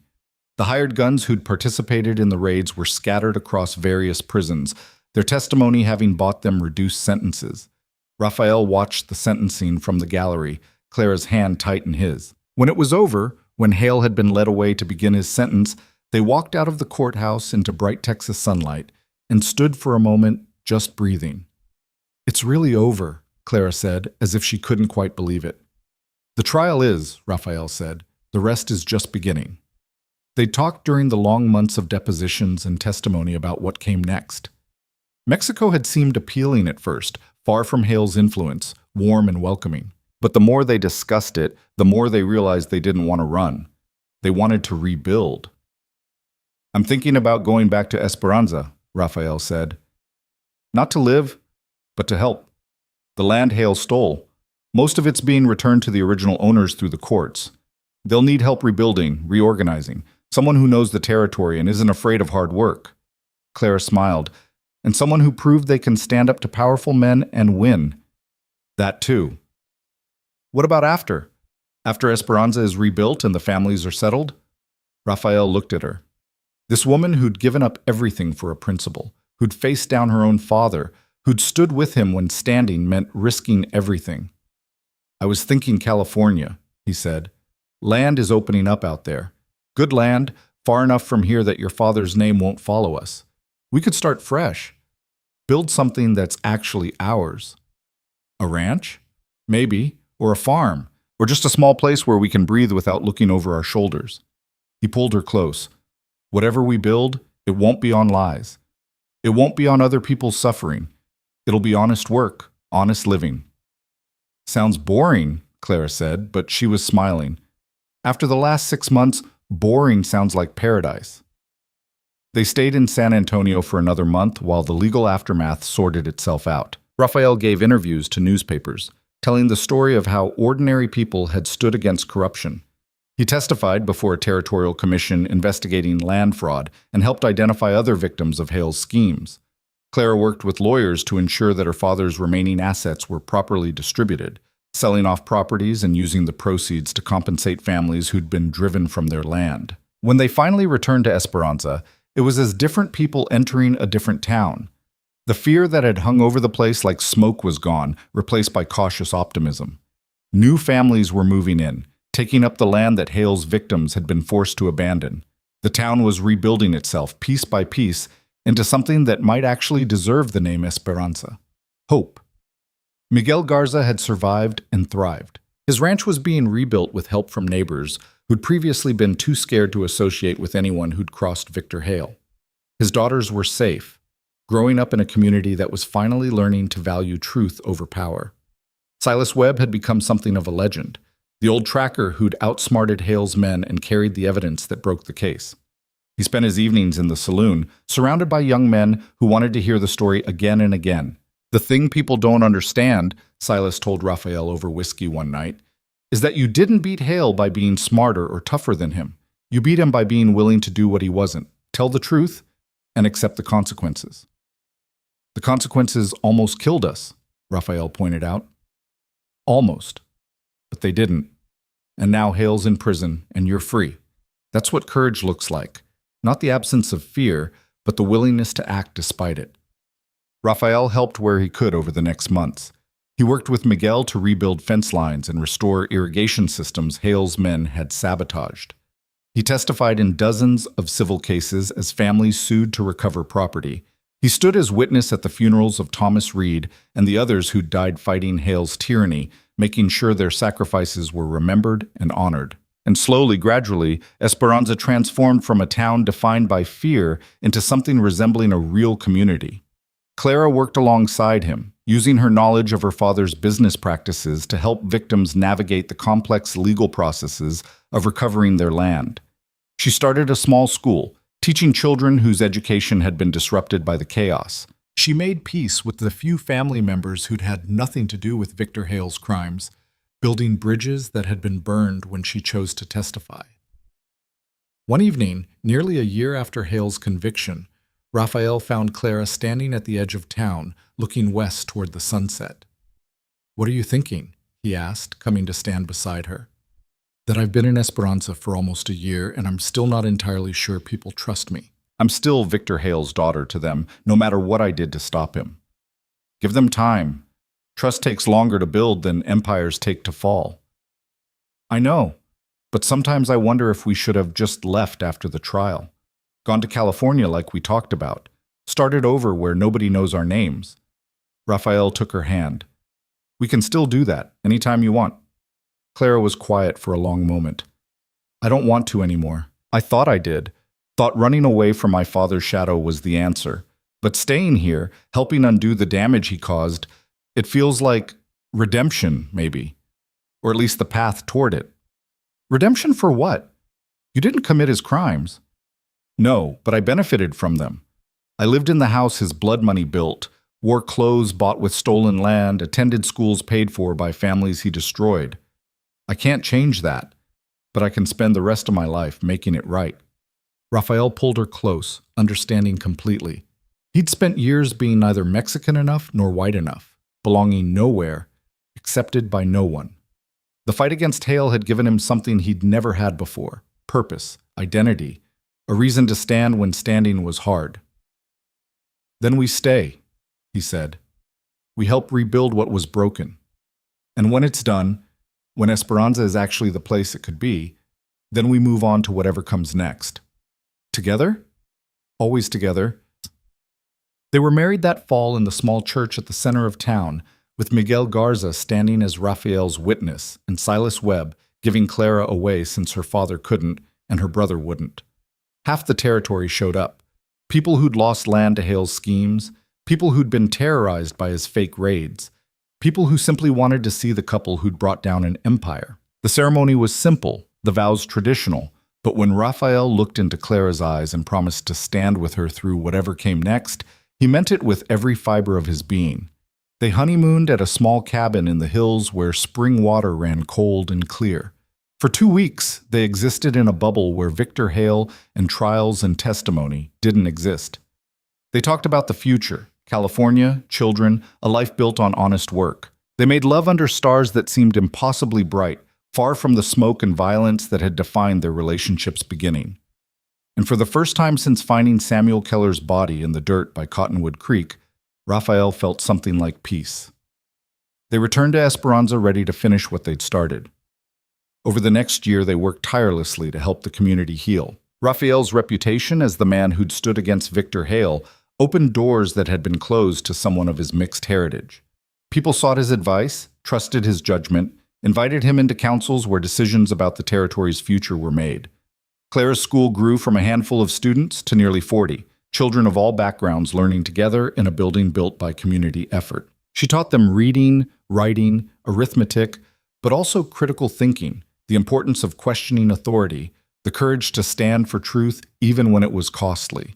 News came occasionally from the prison where Victor Hale was serving his sentence. He'd tried multiple appeals, all denied. He'd attempted to run his business empire from behind bars, but his associates had scattered once his protection was gone. The grand vision he'd had for controlling the territory had crumbled completely, leaving nothing but cautionary tales and bitter memories. Marcus Hale died in prison after 3 years, killed in a fight with another inmate. James survived but was broken, a shadow of the arrogant young man who'd terrorized families for profit. When Clara heard the news about Marcus, she cried, not for who he'd been, but for who he might have been if their father had chosen a different path. 5 years after the trial, Raphael and Clara finally left Esperanza. The town was thriving now, its future secure, no longer needing the constant presence of the people who'd saved it. They said their goodbyes to Miguel, to Silas, to the families they'd helped, and the community they'd rebuilt. "You're always welcome back," Miguel said at their farewell dinner. "This place wouldn't exist without you. None of us would." "You would have found a way," Raphael said. "You're stronger than you know." Maybe. But we didn't have to find out because you stood when it mattered." Miguel clasped Raphael's hand. "That's worth remembering, that one person willing to stand can change everything." They traveled west with a wagon full of supplies and hearts full of hope. California was everything they'd imagined, vast, wild, full of possibility. They found land in a valley where water ran year-round and soil was rich enough to grow anything. They built a small ranch house with their own hands, planted crops, raised horses. Their first child, a daughter, was born in the spring 2 years after they arrived. They named her Martha, after Samuel Keller's widow who'd fought to keep his land despite the threats. Their second child, a son, came 3 years later. They named him Thomas, for the young man who'd been too scared to stand publicly but brave enough to die defending truth. Raphael taught his children to read tracts, to understand the land, to see what others missed. Clara taught them letters and numbers, history and science, the importance of questioning and thinking for themselves. Together they raised children who knew their parents' story, knew that their father had been called half-breed, and their mother had been born into wealth built on suffering, but that both had chosen to be something different. News of Victor Hale's death reached them when their daughter was 7 and their son was 4. He died in prison, alone and unmourned, his empire completely dismantled, his name synonymous with greed and corruption. Raphael felt nothing when he heard. No satisfaction, no grief, just a quiet acknowledgement that a chapter had finally closed. Clara cried that night, but not for her father. She cried for the family they might have been, for the man Victor Hale could have chosen to be, for all the waste and suffering his choices had created. "Do you think we made the right choice?" she asked Raphael as they sat on their porch watching the sunset. Standing against him, destroying everything, starting over. Raphael thought about Samuel Keller, lying dead in the dirt, about Eduardo Martinez, murdered for his testimony, about Thomas Reed and young Garcia, who died buying time for the truth to survive, about all the families who'd lost land and homes and futures to one man's greed. "Yes," he said simply, "we made the only choice we could live with." Even knowing what it cost? Especially knowing what it cost. Because the alternative, looking away, staying silent, letting power win because it was easier, that would have cost more. It would have cost our souls. They grew old together in that California valley, watching their children grow and have children of their own. Raphael's hair went gray, then white. Clara's hands grew weathered from work, but her eyes stayed sharp. They built something that lasted, not an empire, just an honest life lived by honest people. Raphael never forgot where he'd come from or what he'd fought for. Sometimes late at night he'd dream of Cottonwood Creek and Samuel Keller's body, of the choice he'd made to follow the real tracks instead of the convenient lies. In those dreams, he'd wonder what would have happened if he'd stayed silent, if he'd accepted Deputy Cutler's version of events, if he'd chosen survival over truth. But then he'd wake and see Clara sleeping beside him, see the life they'd built together, know that his children and grandchildren grew up in a world where they could question authority and stand for what was right. And he'd know with absolute certainty that he'd made the right choice, no matter the cost. Years later, when Raphael was an old man with more past than future, a reporter came to interview him about the Victor Hale case. It had become part of history now, taught in schools as an example of frontier corruption and the importance of standing against tyranny. "What would you say to someone facing their own Victor Hale?" the reporter asked. "Someone who sees injustice but feels powerless to stop it." Raphael thought for a long moment before answering. "I'd say that power isn't what you're born with or what money can buy. Real power is the courage to stand when standing is hard. It's the willingness to see truth even when lies are more comfortable. It's choosing what's right over what's easy, even when that choice might destroy you. And if they're afraid, then they're human. Fear isn't the enemy, silence is. Act despite the fear. Stand despite the odds. Speak truth despite the consequences. Because in the end, the only thing that really matters is whether you can look yourself in the mirror and respect what you see." The reporter published the interview, and it spread across the country, inspiring a new generation to stand against corruption wherever they found it. Raphael's story became legend: the half-breed ranch hand who brought down a territorial baron, the couple who chose justice over family, the ordinary people who proved that truth could still win against overwhelming power. Raphael Cruz died at 73, surrounded by children and grandchildren, in the house he'd built with his own hands on land he'd earned through honest work.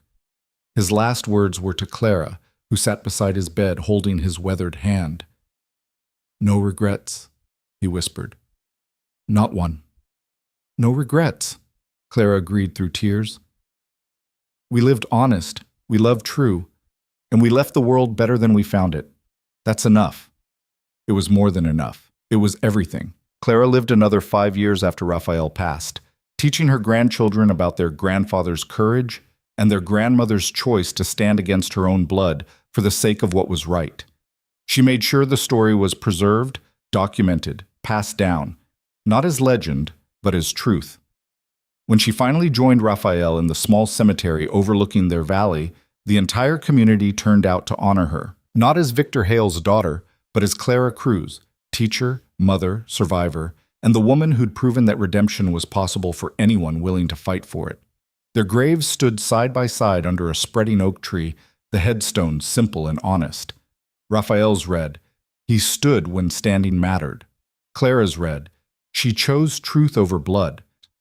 And in the valley they'd built together, their children's children continued the work of living honestly, standing firmly, and speaking truth, carrying forward the legacy of two people who'd faced an empire of lies and refused to blink. The land remembered them. The people remembered them. And their story lived on, proof that courage still mattered, that truth could still win, and that one person willing to stand could change everything. In the end, that was Raphael Cruz's real legacy. Not the empire he'd destroyed, but the example he'd set. Not the wealth he'd never accumulated, but the integrity he'd never compromised. Not the power he'd never sought, but the courage he'd shown when courage was all that stood between truth and tyranny. He'd been called half-breed, outsider, troublemaker, fool. But he'd also been the man who stood when others looked away, the man who saw truth when lies were easier, the man who proved that in the harshest lands, against the longest odds, justice was still possible. That was worth more than any empire, worth more than any fortune, worth everything. And under the California sky, in the valley where honest work built honest lives, Raphael Cruz's legacy lived on, not in monuments or legends, but in the simple, powerful truth that one person's courage could light a fire that burned down empires and illuminated the path towards something better. That fire still burned. It always would.